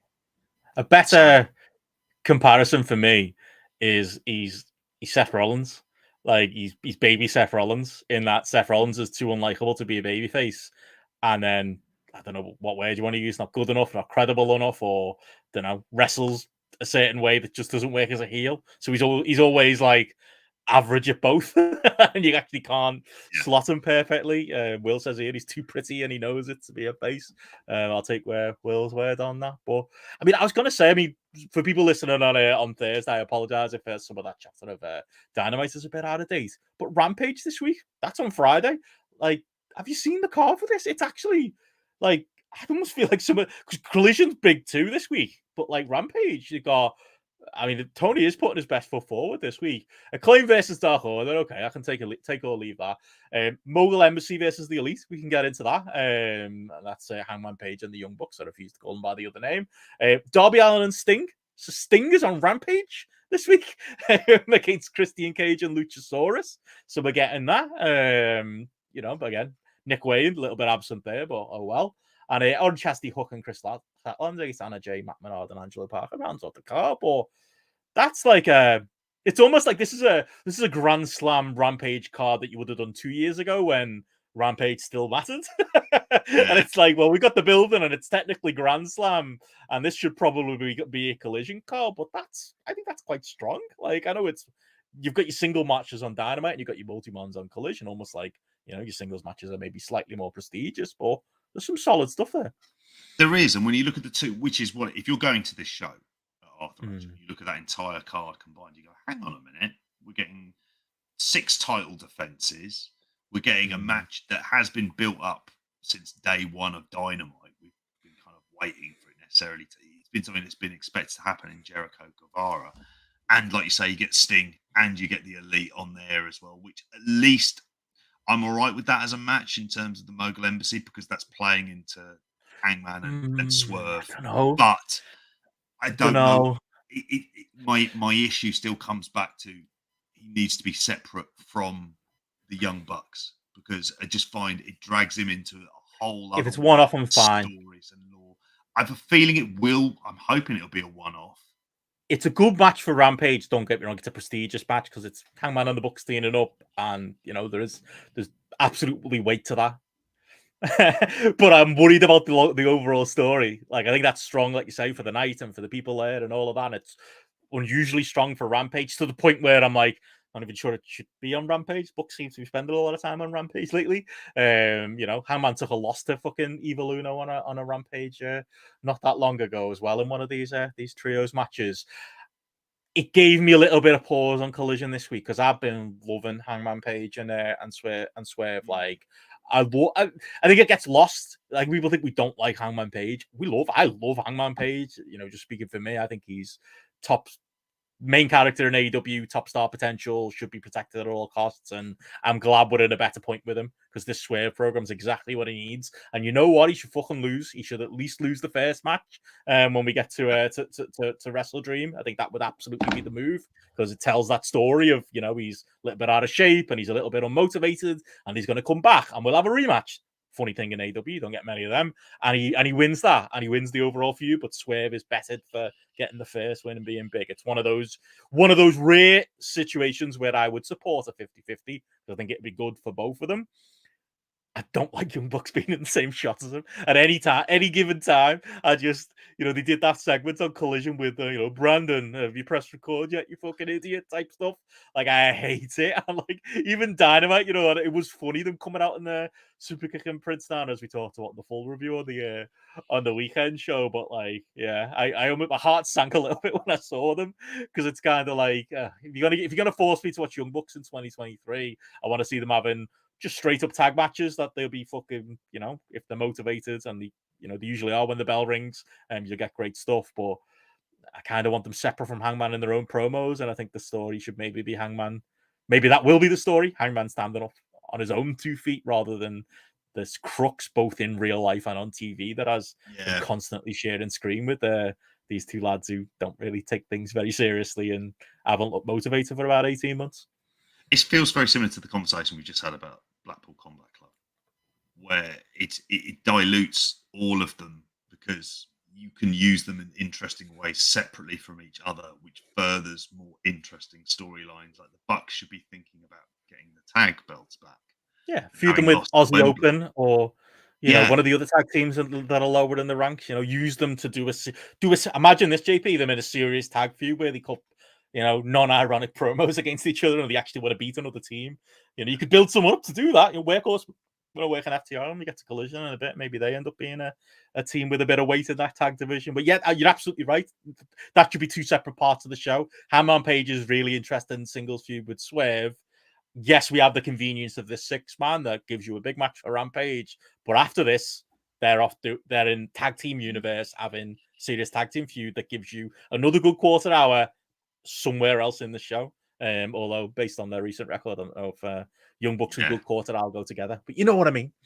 I do, exactly. And I think there's the thing with and we've said this again, like this is the kind of stuff where you look at them and think, well, they need to kind of change themselves, and if they tie themselves, if they're all tied together, then they're all de facto faces, regardless of whatever they do. And I don't really want to see that because I thought, okay, they're going to be going heel. That's going to be. I thought that was going to be happening after Wembley, and we just seemed to. Well, we did. We just went straight to a handshake backstage and just seemed to have forgotten all about that type of stuff. And that's the kind of stuff that bothers me. Because it's just like, why can't they be heels? And then you don't have to have Hangman asking them, well, why are you behaving like this? Just have them as separate entities, like in that way, to make it better. And that's the thing that they have, and you have to say to their credit, since kind of All In and All Out, they've managed to do for these few weeks. But again, I think praise for a couple of weeks worth of booking when really it's like, well, let's see them do this over 3 to 6 months. I think that's like the real test, because that's what the test should be. That's the kind of standard they should be. Because I'm sorry to go back to a Patreon show yet again. They did 6 months. They managed to build 6 months of storylines in one night. Like, it is not beyond the. That's Vince Russo, for God's sake. Like, creative. That's our lesson here, isn't it? Russo, creative genius. Tony Khan needs to bring him in, make that the headline of the YouTube video. Someone will say, they go, they said Vince Russo was brilliant or something, deliberately antagonistic like that. Turn it into Tony now, aren't we? We're getting the haters before they even come for us. Well, so yeah, I mean, I do think overall, though, that misgiving aside, I am enjoying that feud, and I'm looking forward to the big singles match at WrestleDream, which we can get into. Collision, like on Saturday, like Will said before in the chat, getting lost a bit in the conversation. So FTR versus Workhorsemen is on Saturday. Workhorsemen have been really defined down in AEW, and I hope this is the start of something for them because they're fucking great. They're one of those teams where you look at them together and they don't necessarily look like a team, but they are a great team. They almost feel like 2 singles wrestlers sometimes because they are 2 good singles wrestlers too, but they're a great team, and hopefully the world will get to see that. I like that.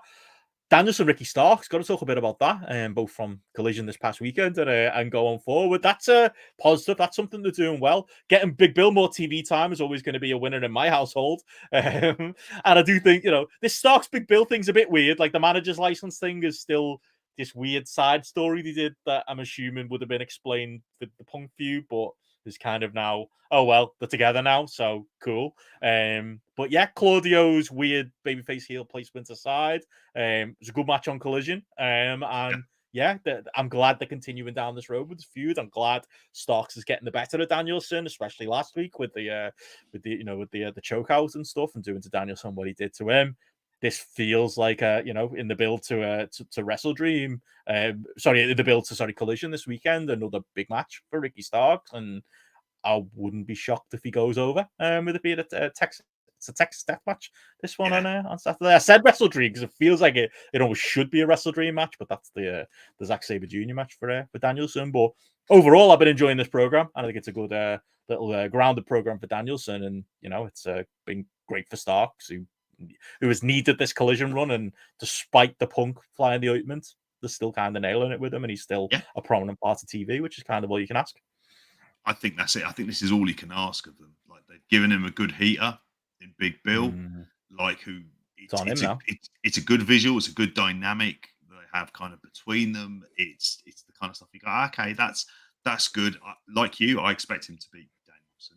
That's the thing that logically makes sense, giving him that big win and carrying on the feud, but also giving Ricky Starks the kind of like bragging right side of it as well. And Texas Deathmatch means that you can kind of again hide some of Danielson's like physical fragilities and things like that. You can kind of get away with it, and with a bit of smoke and mirrors, can't you, around that as well. But hey, look, the last time they delivered in that type of match, in terms of the strap match, it was fucking cracking. So it's like a very good rematch to put again on TV. What is a Texas Deathmatch these days?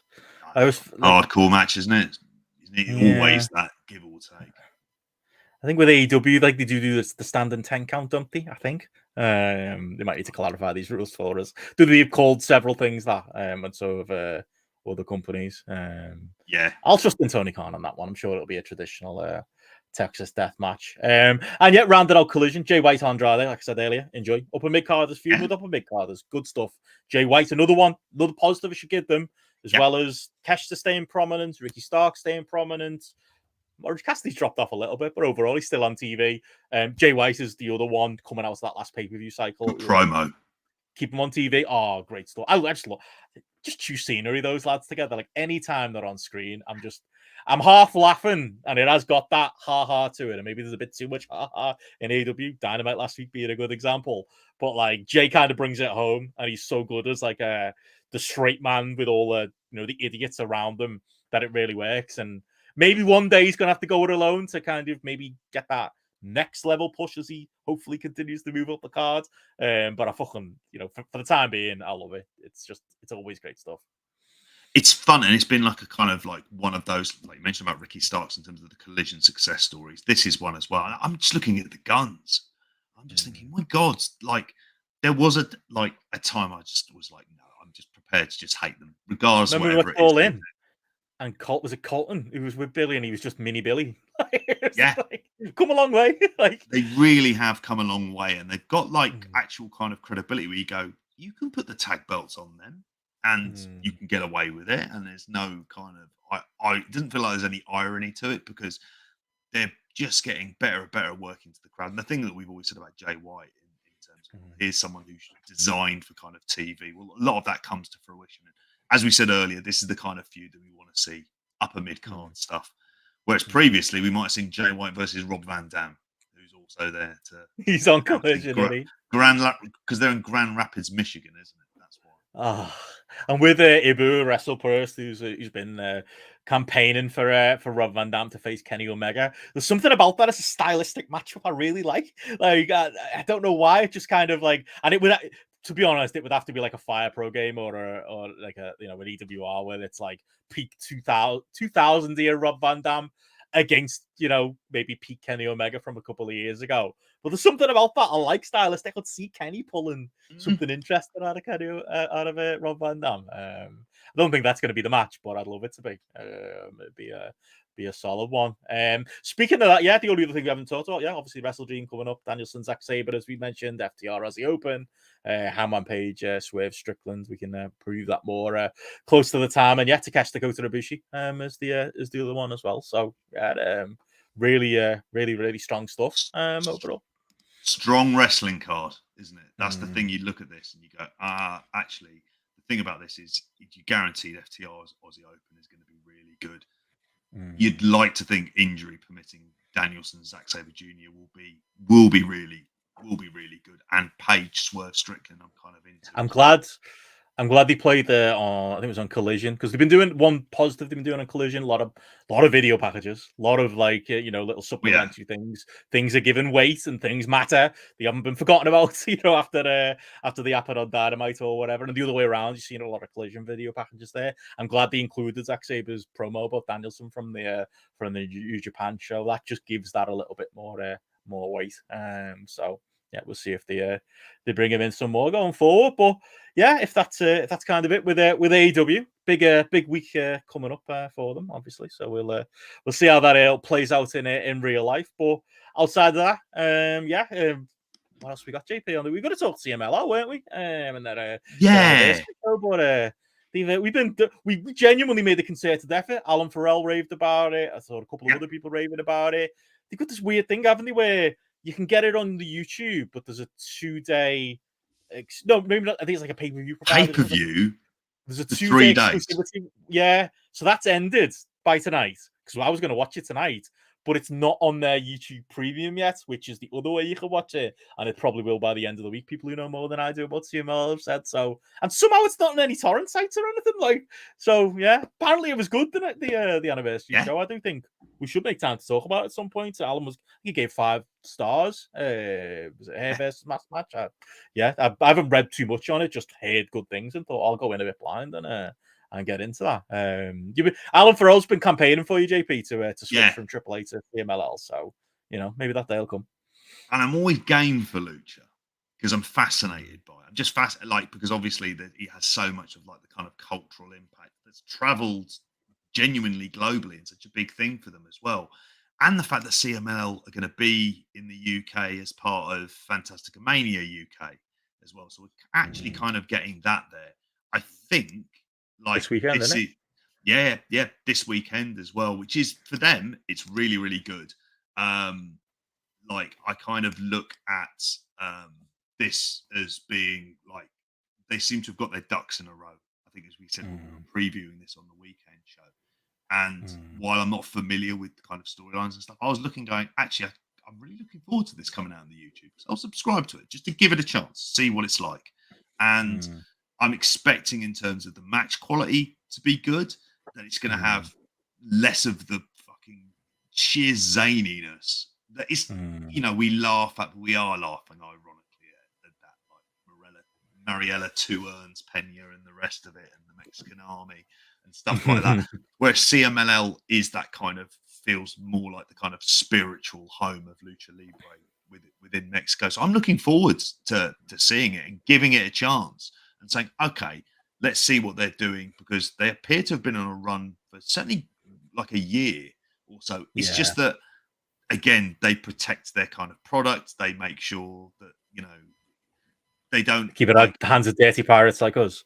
Yeah, exactly. And they don't have like English commentators commentating from their grotty bedrooms or in a wardrobe somewhere as well. Like, just don't do it. Just have Spanish commentary, and I'll learn to happily live with that, and I'll learn some Spanish along the way. It feels like that maybe helps. Kind of win-win scenario, but I definitely will watch it.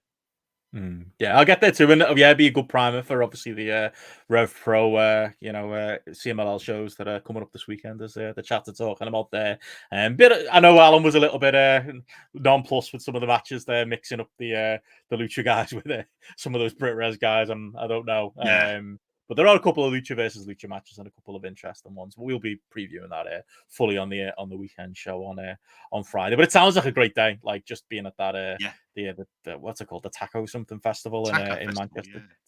On Saturday. Anyone going, I'm sure it's going to have a great old day. But yeah, we'll be previewing that on the weekend show more. Good to see as well in Red Pro News the Copper Box show is actually going to be streaming live on rpwondemand.com, the New Japan show, Royal Quest. So rather than being live on New Japan World, it's going to be live on Rev Pro On Demand, which is interesting. No additional charge there as well. And I imagine they'll get a good, decent stream like they did for the last Copper Box show. So there you go. They've got loads coming up. I'm sure we'll be previewing in the coming weeks, and we'll get to that CMLL show. But before we get to more wrestling, and there is some Noah, All Japan, and DDT, unbelievably, to talk about, including I've seen a match from one of those promotions, and you can find out which in about 15-20 minutes or so. Oh, we can guess, mate.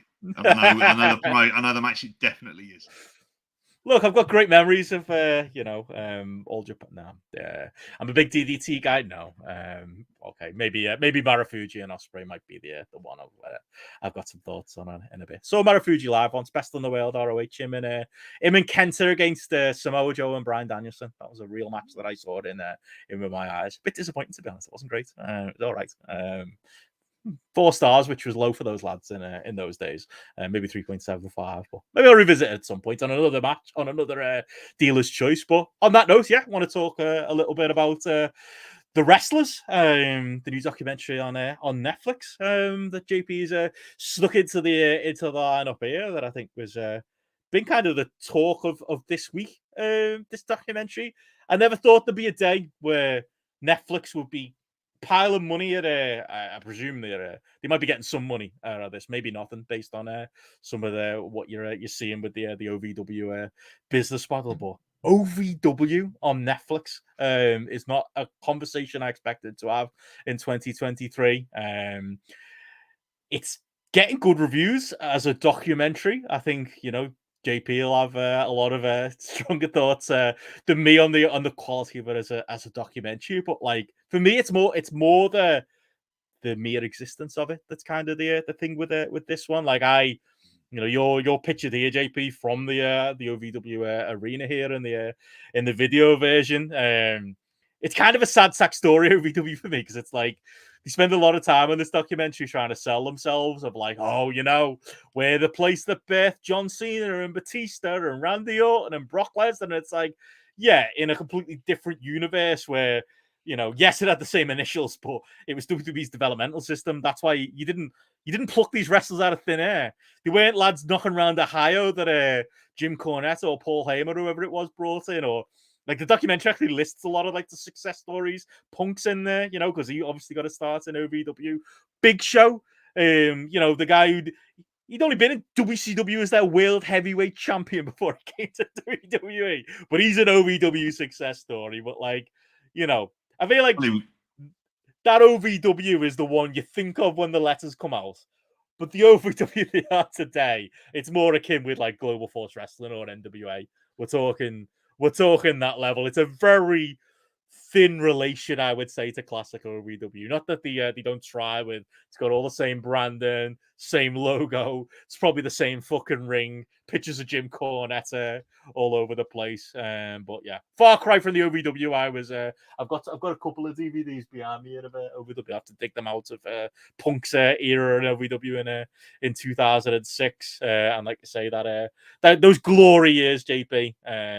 Yeah, I'm not sure the lads who were there now, the Bashams necessarily, and Al Snow necessarily deserve the credit for that stuff. Wrestling legend Al Snow, sorry to give him his full title. Wasn't the Bashams one of the things where they were feuding against each other in OVW, but and Cornette, in fairness, came up with a storyline which explained the only reason they're tagging together in WWE because that's the only way they can get onto the kind of main roster. They have to coexist together. They have to do it. He did it with Boogeyman as well, didn't he? Where it was like, oh, he's just gone insane. We don't know what happened to him. Anyway, it was like he's lost his mind. That's the story, because he was a pretty straight-laced wrestler on it. I will say, is it Doug or Danny Basham that's on it a lot? I think is it Doug? It's Doug. I spent like half an hour of the documentary before I realized who it was. In my head, he's still he just looks like he looks like an ex-West Ham player or something like that, or somebody who'd be in the crowd at Millwall. It looks like 30 years older than I suppose expected him to look, but I suppose it has been 20 years since their quote unquote pomp. There's a few characters like that where they pop up and are like, why do I recognize you? Oh yeah, I remember now.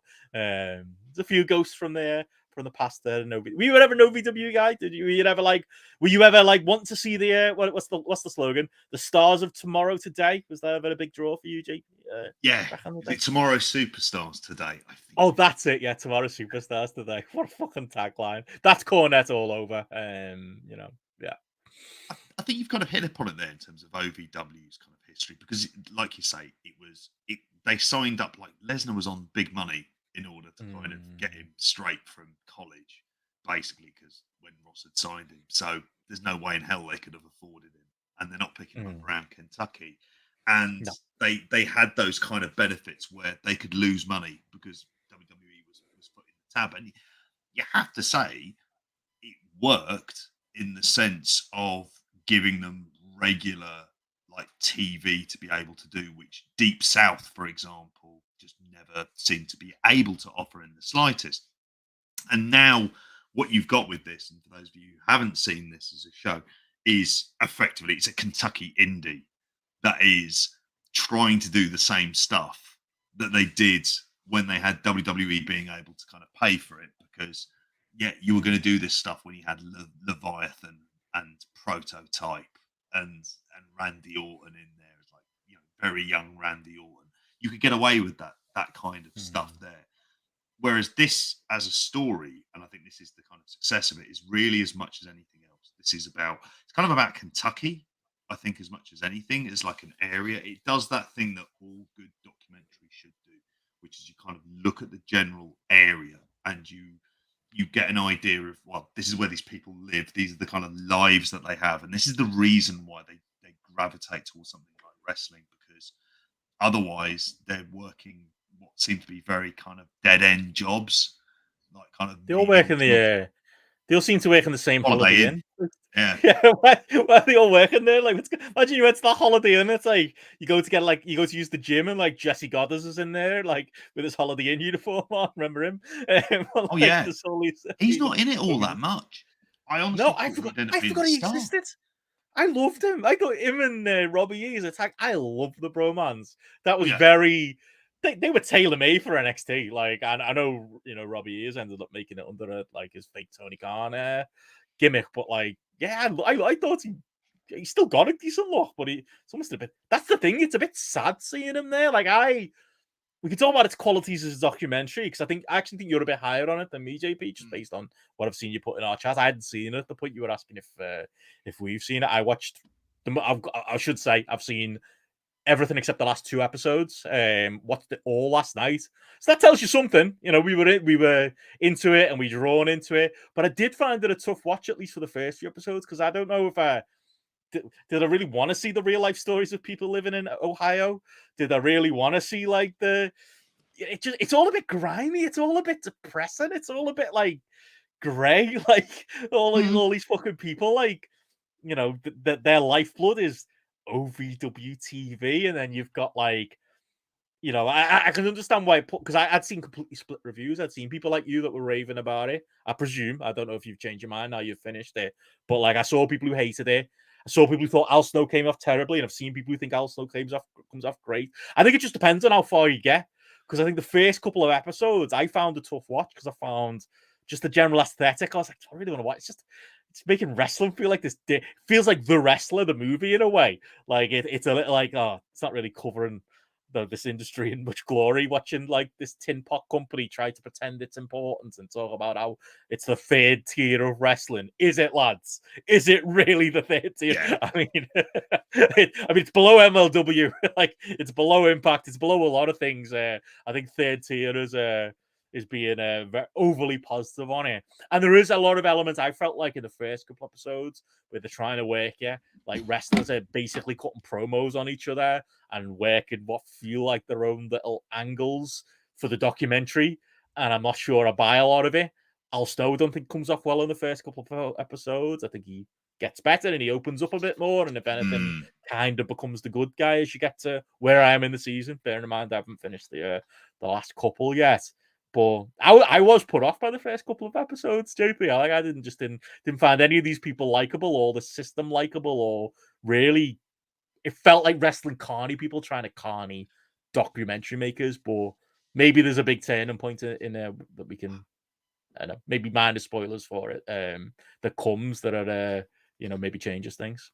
I think episode 5, the episode entitled Mother, and I think that storyline was something different. Now it's kind of a strange one, because this is primarily aimed, I imagine, at, like, say, a Netflix audience that liked Glow, or a Netflix audience that is predisposed to like particular types of documentaries.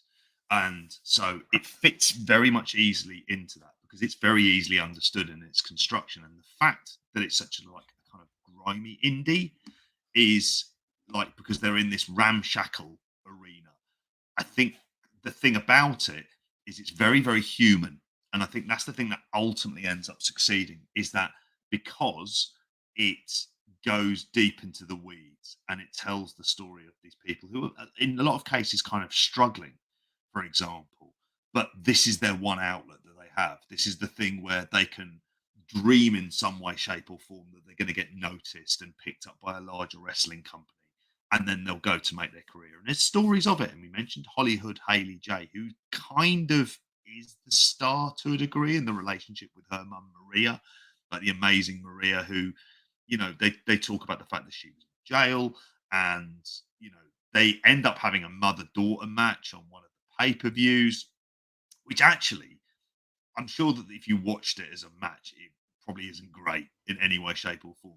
But they also had sound effects for kind of stuff like chops as well, which is a little bit annoying and grating if you're a wrestling fan, because you kind of you can see the lines there at that point. They're kind of exaggerating it.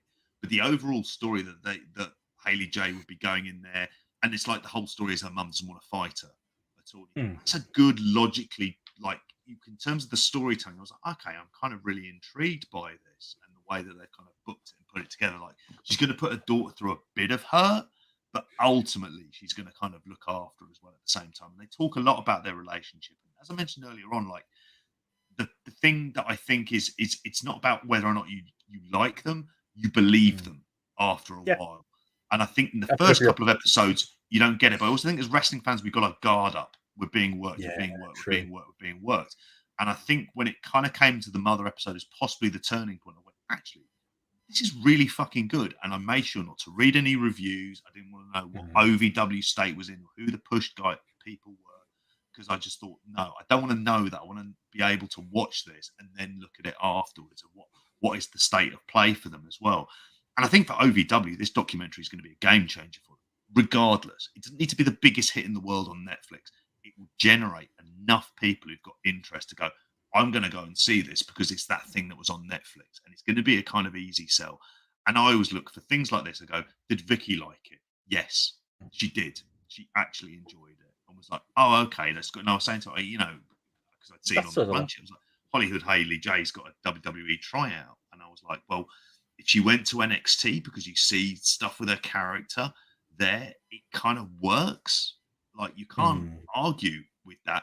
They're not ready for someone like Cash Flow, for example, appearing on AEW. Oh, like Liam says here, my mind was same thing. Like, I was like, why is this like country bumpkin, like older guy going by the name Cash Flow with a $sign in his name and FLO as a surname? That sounds like an early CZW IWA Mid-South type. And I was halfway through thinking, I was like, no, there was one, and it was him. It's literally him. He's still around, and he still thinks that's the maybe I warmed with him as a thing. And I know what you're saying. Like, you know, a good documentary doesn't necessarily have to have likable people that you pull him for. He kind of becomes one though, because it's kind of ridiculous. Like, you're watching him going, mate, you're fucking 47 or something like that. I think we looked him up how old he is. Get a fucking job. Like, you're not good. You might appear on AEW Dark, and he does, you know, minor spoilers, but like, you're not gonna be on Dynamite every week. You are never gonna make it to do. I think we can confidently say that's. And you know what, mate? Have a blast. Wrestle Friday to Sunday and make it your hobby, but get a fucking job Monday to Friday, because your family probably shouldn't be relying on OVW money in 2023. Like, come on. Like, and I found that a little bit unsympathetic, but then I kind of like him as a guy, and I did kind of pull round on it. There's a few people like Mahabali Shearer. I don't think you can come away really well. Not like you couldn't come away disliking him. Just comes across as this guy who is just like, no, I'm going to make it. And he's got that kind of determination, but he's very quiet and very stoic. And the whole James Storm stuff, which is kind of brought up as well. And the fact that he's having to do, again, like food deliveries as his job to get through. But he's just like, no. And this is why, you know, I'm not going to get into relationships because I fear being like broken hearted. I've got to treat this absolutely deadly serious to get where he is. And you kind of look at it and go, you look the fucking part, mate. How's he really not there? How's he not there? Why did WWE release him? Like, you'd think, I know you don't want to be the token guy, but when they're trying to crack India and stuff, like there's a guy, he's got the look. He's fucking, he's actually he seems decent enough in ring, got a bit of charisma. I can't understand why he wasn't a project for them and some of the fucking bums they've used like to crack that part of the world. They've, we had a Jinder World title run at one point. Let's all not forget that. Yeah, he comes. You're absolutely right. He comes across well, and he's like a bit like Jesse Goddard, where it's like fucking hell, I forgot Jesse Goddard's existed. He's one where it's like fucking hell, I forgot he existed, and then this platform may well, help him get somewhere. Like, I think it'll help all of them. Got to be a place for a guy like that. There's got to be a place for like that. They really do. I know that he kind of rotates in and out of Impact, and Impact have run the Davis Arena as well, which in latter years Impact isn't kind of surprising as well. And you know, it kind of perfectly fits their aesthetic for what they should do. And it's the kind of issue even for them as a company is, and you have to look at it from like the business models. And there's loads that we haven't mentioned. Matt Jones, who kind of owns the company, that's part. Oh, that's big part of it for me. Exactly, and it's the stuff like the dynamic with him and Al Snow, who again, I know it's kind of very easy, I think, to kind of laugh at Al Snow and things like that. What I would say about him is, again, he comes across as very human. He is very, very flawed. You know, you could say he lives in the past. Like stubborn. He's very stubborn. Everything is WWE. Wrestling is a certain way to him, and that's what it is. Some bits, you know, like death matches, I'm not mad on, but like you kind of agree. In other bits, you go, fucking hell, you should be watching the other television products out there as well. Yeah. It didn't mean I ever like kind of. At least he was human in the fact that like he carries himself in a certain way, and towards the end in particular, he kind of like. And I don't want to say where it goes because like in terms of like the final episodes and everything else like that. But it's good to see. Yeah, just on him. Sorry, before we move on, like on Al Snow, like I think it's a weird one because he's stuck in the mud in a way you don't expect. Like because a big part of the dynamic of the show and the big turnaround for me, minor spoilers. Skip along a minute if you don't want to know like a pretty big incident that happens in the show.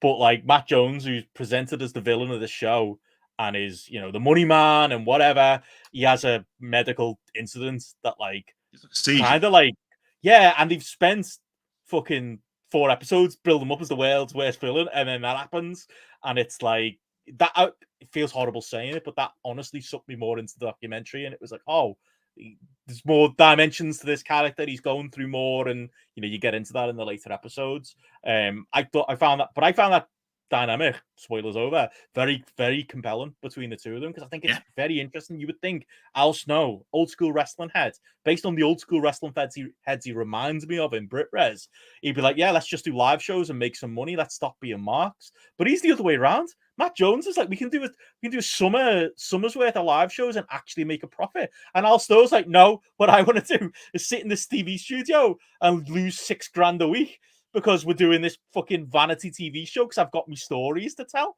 Like, that's such a weird thing to be stuck in that is clearly not working for this promotion at this point.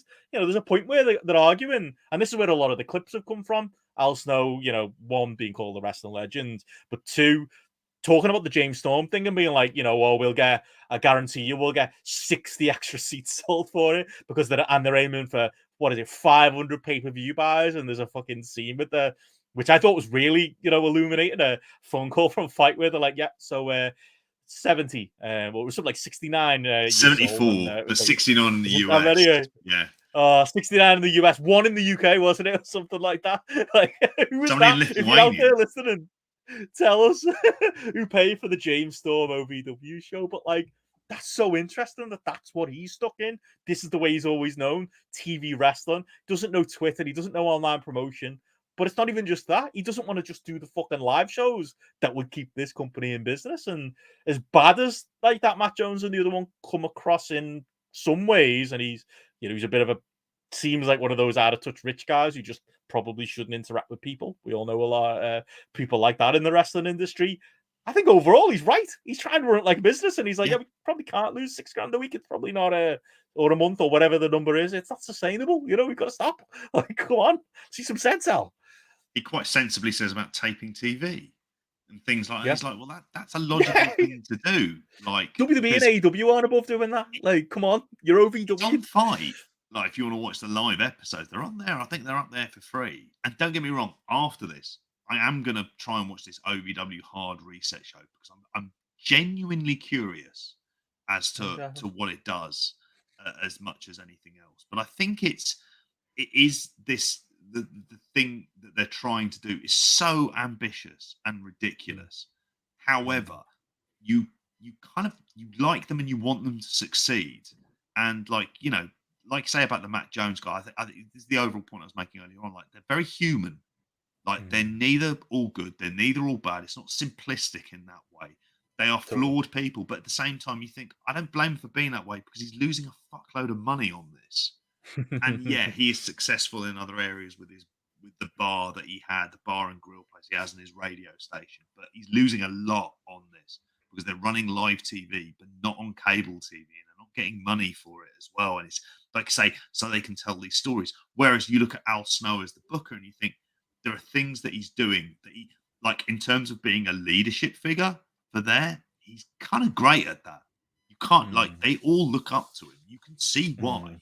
Like, he does this as well, and you don't really get stuff in terms of his relationship with his wife. His wife is heavily involved, but she's also his masseuse because it seems to be like he's kind of in like kind of constant pain and the rest of it. And you trust me, again, another spoiler alert: you get a great Al working out scene in there as well. I don't give too much more away other than that, but it's well worth it for this, and Al its Snow production values. Sorry. Well, just say on that point, Al Snow is my story of watching this documentary because, like I say, I started not liking anyone, and I started I almost didn't go through with it. I was just like, this can be as well made a documentary as it wants to be. Like, I don't root for any of these people. And then Al Snow lets his guard down. It stops feeling like he's trying to work me as just an audience watching the documentary. You see that human side of him, and that's true of a few of them. Like, say, that Matt Jones incident does kind of change my view on him. I don't necessarily root for him, but then there's a few minor characters like that. There's the cameraman, I can't remember his name. Who's that Matt Jones proper, oh, he's such a cunt to me. He's like, you got to show me your worth and sell more tickets to these shows. And he's like, bro, I spend 40 hours doing editing. Like, you know what I mean? Like, is that not worth it? And that's where Matt Jones comes across extremely bad.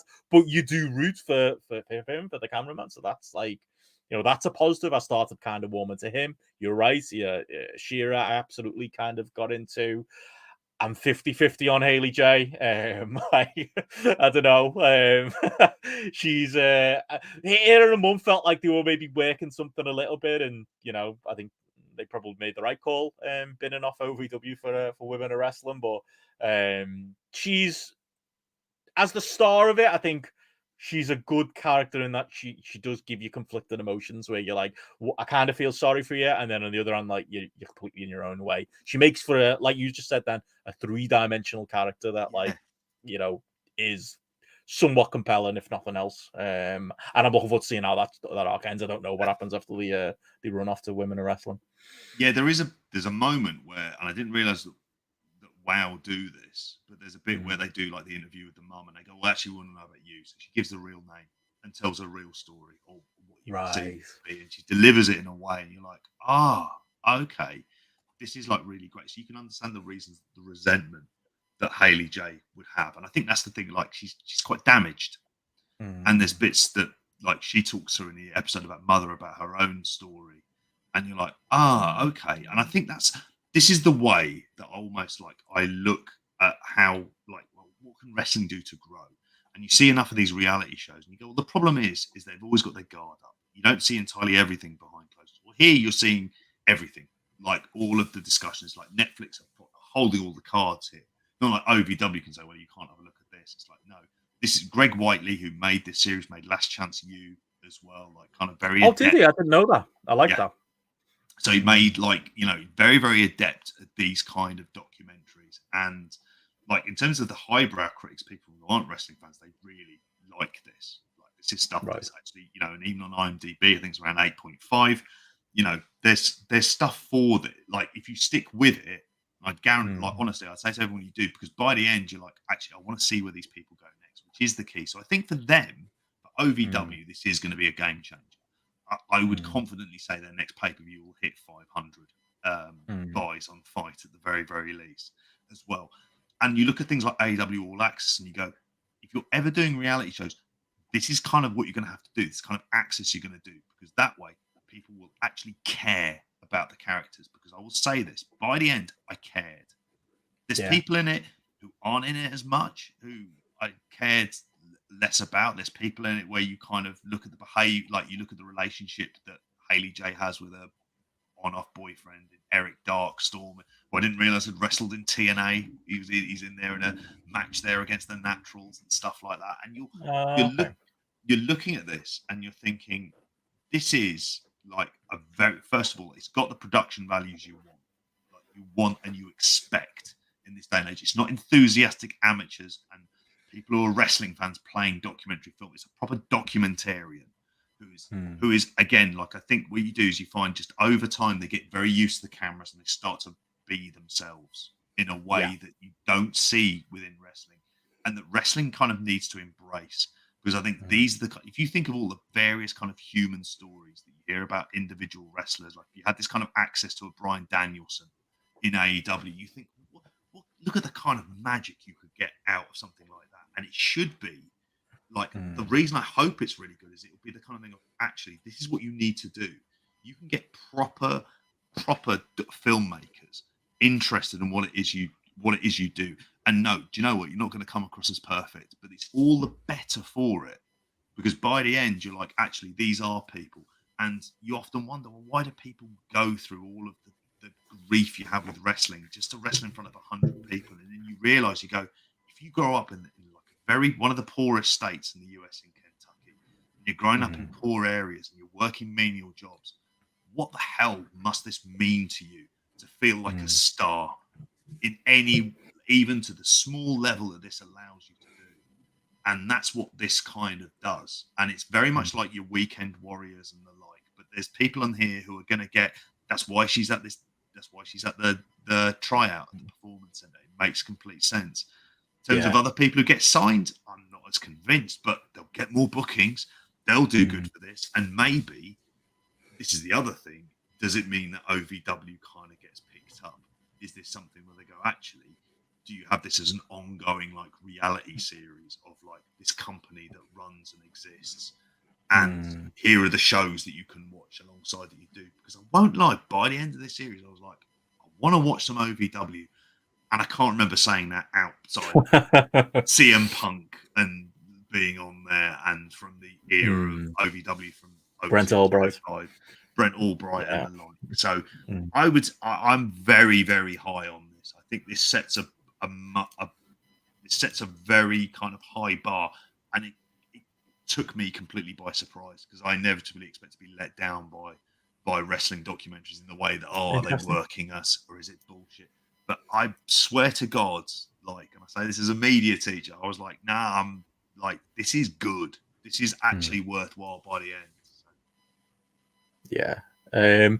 Well, there we go. So that, I mean, I'm a couple episodes behind. I'll finish it. Maybe we'll wrap up a bit more talk with it on the weekend show. Alan, I feel like I'm along that journey that you've kind of gone on with it. I think I'm, like I said, turned the corner on the characters. I've started rooting for them, and it's kind of opened up a bit. I've stopped, rolling my eyes at Al Snow, thinking working with AEW is a terrible idea, because he's he doesn't want his guys to lose to AEW guys. So it's just like, come on, Al. But you start to love that side of him. You start to understand where he's coming from. But looking forward to finishing it. And it's gotten a lot of plaudits, and the people who have finished it do seem to love it. So if you were like me and you were struggling with the first couple of episodes, do definitely maybe give it a second go. On that note, have you watched? You've mentioned a couple of times, I've not seen it myself. Did you say that Kurt Angle documentary? Did he put out? Was that worth a watch? Or I didn't get round to it. Like I say, I hadn't moved on from where I was last week for it as well. It is something I think I want to watch. It's going to be probably that slow news week, because it looked good. I will say, it just looked like, again, different type of documentary, but it looked like it was more rounded look. Like I say, I always think the test in this is how much they talk about his post WWE career.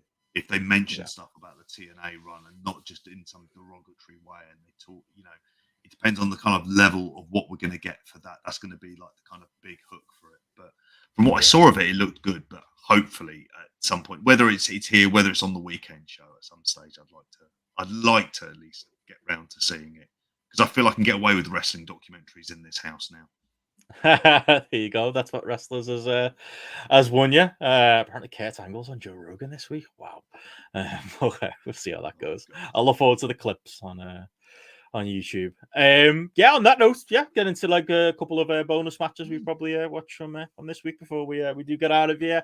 Obviously Noah, big one, wanted to mention this. Will Ospreay versus Marufuji. As I mentioned earlier, apparently Ospreay wants to team with Marufuji now against Eddie Kingston and Jun Akiyama, or at least that's what he's after. But yeah, I managed to squeeze that one in tonight. Get to see a bit of a. I don't think it was a 5-star match by any means. It's Marufuji at this point. And I was, at the point of like 2005, I haven't seen him live, and him and Kenta kind of did actually get me watching some Noah in that period, believe it or not, JP. But yeah, obviously, considering where he is in his career, there is going to be an upper limit on the match, but obviously Ospreay is requested this match because Marufuji was his favorite wrestler going back years. I've got no evidence for it, but I'm going to credit the Wrestling Channel for that happening as the way he's Ospreay's favorite wrestler. I'm sure that's got a part to play in it. But yeah, maybe for a unique atmosphere, having Ospreay's obviously politic for this match and for the permission to go and work Noah outside the New Japan, and it was interesting to kind of see him in this different setting, really. And yeah, paying respect to a legend and going off there and having a good match, not a great match, but a memorable one, I'd say. JP, what did you think of it? Did it deliver on kind of what you'd want out of this kind of weird, like, what was it? It was on the it was the Marufuji. It's like a testimonial, basically, wasn't it? Yeah. It was 25th anniversary. Should be more of that in wrestling. Should get more testimonials. I love the the Tony Hibbert's one at Everton when he finally scored and we righted and got on the pitch. That's should have more of that in wrestling. More testimonials. More you can bring back like when Wayne Rooney had his one at Everton and brought back like Duncan Ferguson and got him to play. I'm sure there's been some great ones at Arsenal over the years. David O'Leary too. Yeah, you could get Randy Orton on. He could have his testimonial. He's still going, and then you could bring back all the OVW guys, bring back Leviathan and all those guys, and pay tribute to a certain part in his career. I think it should be a thing. Let's get on it. Let's do it. Let's get that rolling. I think it's great, and I also think it's the venue of where you do it. Do it at Kurikan, just because those Kurikan crowds, just because it feels like they don't get as many special shows. This in the probably era where they're doing all their big shows on in bigger arenas and the rest of it. So it was perfect for this, and I think it ticked the box of like Ospreay wanting to wrestle Marufuji and wanting to wrestle for Noah at some point in his career, and he got to tick both of them here. I'm like you. I think it's a good match. I'd go 4 stars, because I really enjoyed it.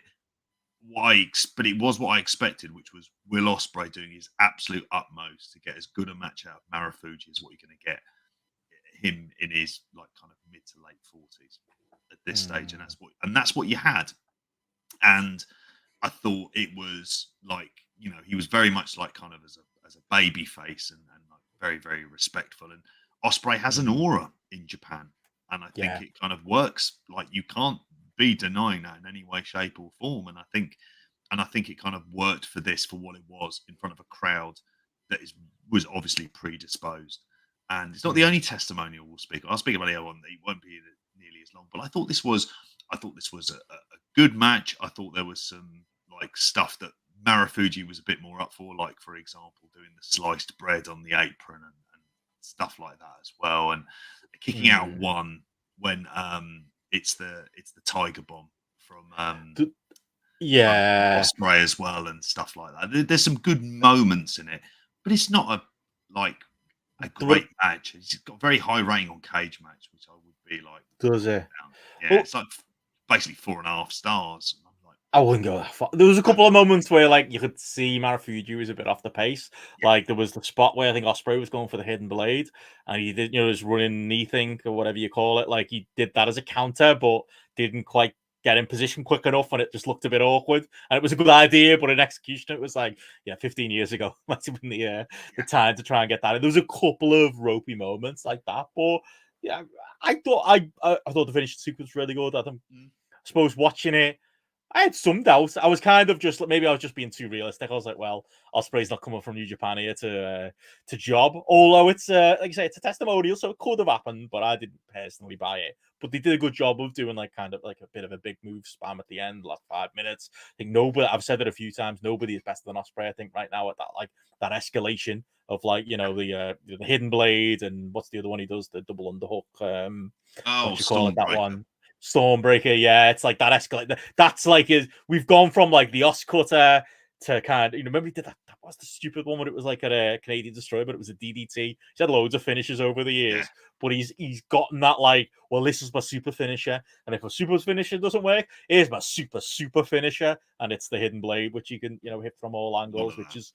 It's just a great way to add to drama and escalation. It gets taken for granted how good he is at those like big main event closing stretches. So yeah, I enjoyed it. Like I say, I go maybe 3.75 on it, but it was more for the spectacle, and it was more like, okay, this feels historic, and I'm glad I watched it. It's not gonna make me watching the weekly Noah. I'm afraid, JP, or the bi-monthly Noah, or whatever, however often they're running these days, but.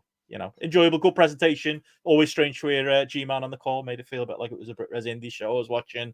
And yeah, there was no English commentary ruining things for me with the copy I found on YouTube. I don't know if it's supposed to be there or not, but it is on YouTube. So yeah, enjoyable little match. Has you got any more on that, JP? Is there anything else you've been watching this week? In terms of the other stuff that I've seen this week, another testimonial match. Not as glamorous, but it was Kento Miyahara versus Yuma Anzai, which I watched because Dave Shearer gave it 4.5 in the Observer, and I thought, is this Dave-flation? In summary, yes. Did you say Dave Shearer? Oh, did I say Dave Shearer? Dave Meltzer. That's a Freudian slip if ever there was one. He's right in the Observer now. Fucking hell, things have slipped, haven't they? Oh my God, it's like Bischoff turning up on Raw. This was Dave Meltzer gave it 4.5 stars in the Observer. It was Kento Miyahara versus Yuma Anzai in All Japan in front of like a decent enough house for them, like 1,500 in some relatively fancy kind of like it was one of their bigger shows where they had Junaki Yama come in from like DDT and stuff like that. So they had like plenty going on in terms of the card itself, but it was Yuma Anzai's like their kind of basically the big rookie they're going with. And the notable thing about this is Miyahara slipping into heel mode to get the sympathy on Yuma Anzai, but doing it in that kind of cartoonish way where he's booed, but they're not going to boo him for long because he's Kento Miyahara and he's just so bloody entertaining. A fine match, I would say. Again, 3.5 star to 3.75. I wouldn't be going absolutely berserk over it. Decent enough. It's like just under 20 minutes. I thought it was like kind of like good enough as much as anything else on there. And it was, I never not enjoy Kento Miyahara just because I find him as like a force of nature, and I want to see him just wrestle a couple of matches in a bigger stage because he really, really, really deserves it. So there's that one I saw. And then that was like from the 9th. I want to say the 9th of September. I think that match had happened. I'll just quickly check up on here on that. Yeah, 9th of September that was on. That was All Japan Giant Series Day 3. And then the other one I saw was the main event of the DDT show, the one that Takeshita was on as well. And this was, I know your mate, it was DDT Big Bang, Chris Brooks versus Chigahiro Irie. It was all right. I have a whole lot to add to. They went to the outside for a bit. I mean, Brooks has the kind of following. You get the feeling that Irie is like a good opponent for him to have. He can beat him. He's kind of big enough as well and credible, but he's a freelance. He's a proper freelancer. He was like in All Japan for a good bit when he was in Japan. Like, he goes pretty much everywhere at various points. He was decent enough. He delivered like a double underhook pile driver to Irie from the fucking apron through a table, which felt like somewhat unnecessary for what it was. But he won. He retained. He's still a big deal. Still the KOD champion there as well. It's not enough to completely sell me on this, but again, it's interesting to watch. Of just like someone out there, and you think, okay, how long is it before he gets somewhere else in Japan? So again, at a slightly bigger stage, because it's probably at the point where, well, what else are you going to do in DDT, really? And again, seems like he really enjoys it, and he likes being there, and he seems to have found a place where he has gotten better as a wrestler. I suppose for us, it's only when he comes back to the UK and you see him, you go, okay, how is he now against the kind of talent that's here that you'd have a proper feeling for how good he is. But there it seems to work. Again, match-wise, probably in that 3.5-star range. It was fine, but nothing you need to go out of your way to particularly see. I'm just reading our notes. So the show was DDT Big Bang, and it's not that his Yes. nickname is now Big Bang Chris Brooks, because I feel like that'd be a good name, to be honest. I kind of like that. Would be. But he's got the big side. He's bigger. He's a lot less skinny than what he is. He has filled out a bit, but he's still tall and thin. So yeah, he's doing well there. It's like we speak about people who bet on themselves and tried something different. This is going to mean like it's a good grounding for him. But he is probably at the stage where it's like, okay, well, what's next for him? Is it another run somewhere else in Japan? Because you know, the idea of foreign stars who can speak fluent Japanese, like they're not exactly dime a dozen, are they? So if you've got those and they're accessible and you can bring them in, like I would suggest Noah. Like I know that's a kind of a lateral move. It's all part of the same sort of parent company. Maybe like different kind of surrounding. It'd be an interesting place to kind of see how he would fit in there, what they would kind of do with him, rather than DDT, where there's always going to be a limit, I feel, for it. But although that clip of Minoru Suzuki wrestling on a train, iron out seemed to go viral and stuff like that. That actually almost made me want to watch it. Like almost. Like I think it'd be more fun to actually be on that train than watch it. But the fact that Suzuki's up for that is it's better than watching him come to America and do his standard Minoru Suzuki match that we've all seen a million times. But well. There we go. That might be the limit of my potential DDT watching. Might be the limit of my microphone, judging by some of the comments in the chat. I think it's going up and down a bit. Yeah, okay. We'll play with it in post. We'll figure it out. But yeah, apologies. All good. Right. On that note, anything else we want to throw out there? No. That's much it. It's a funny few weeks coming up. Like I was doing my work calendar today, and like just looking at like what's coming up wrestling wise. There's basically a big show every week for the next 2 months. It's fucking crazy. Like it is like, so we got Grand Slam. Do you count that as a big show? Maybe not. But obviously we'll be reviewing that next week. But like there's quite the run coming up as far as like big shows coming up. We got obviously Red Pro Manchester is obviously coming up there this weekend as well. So hoping to be at that on Saturday.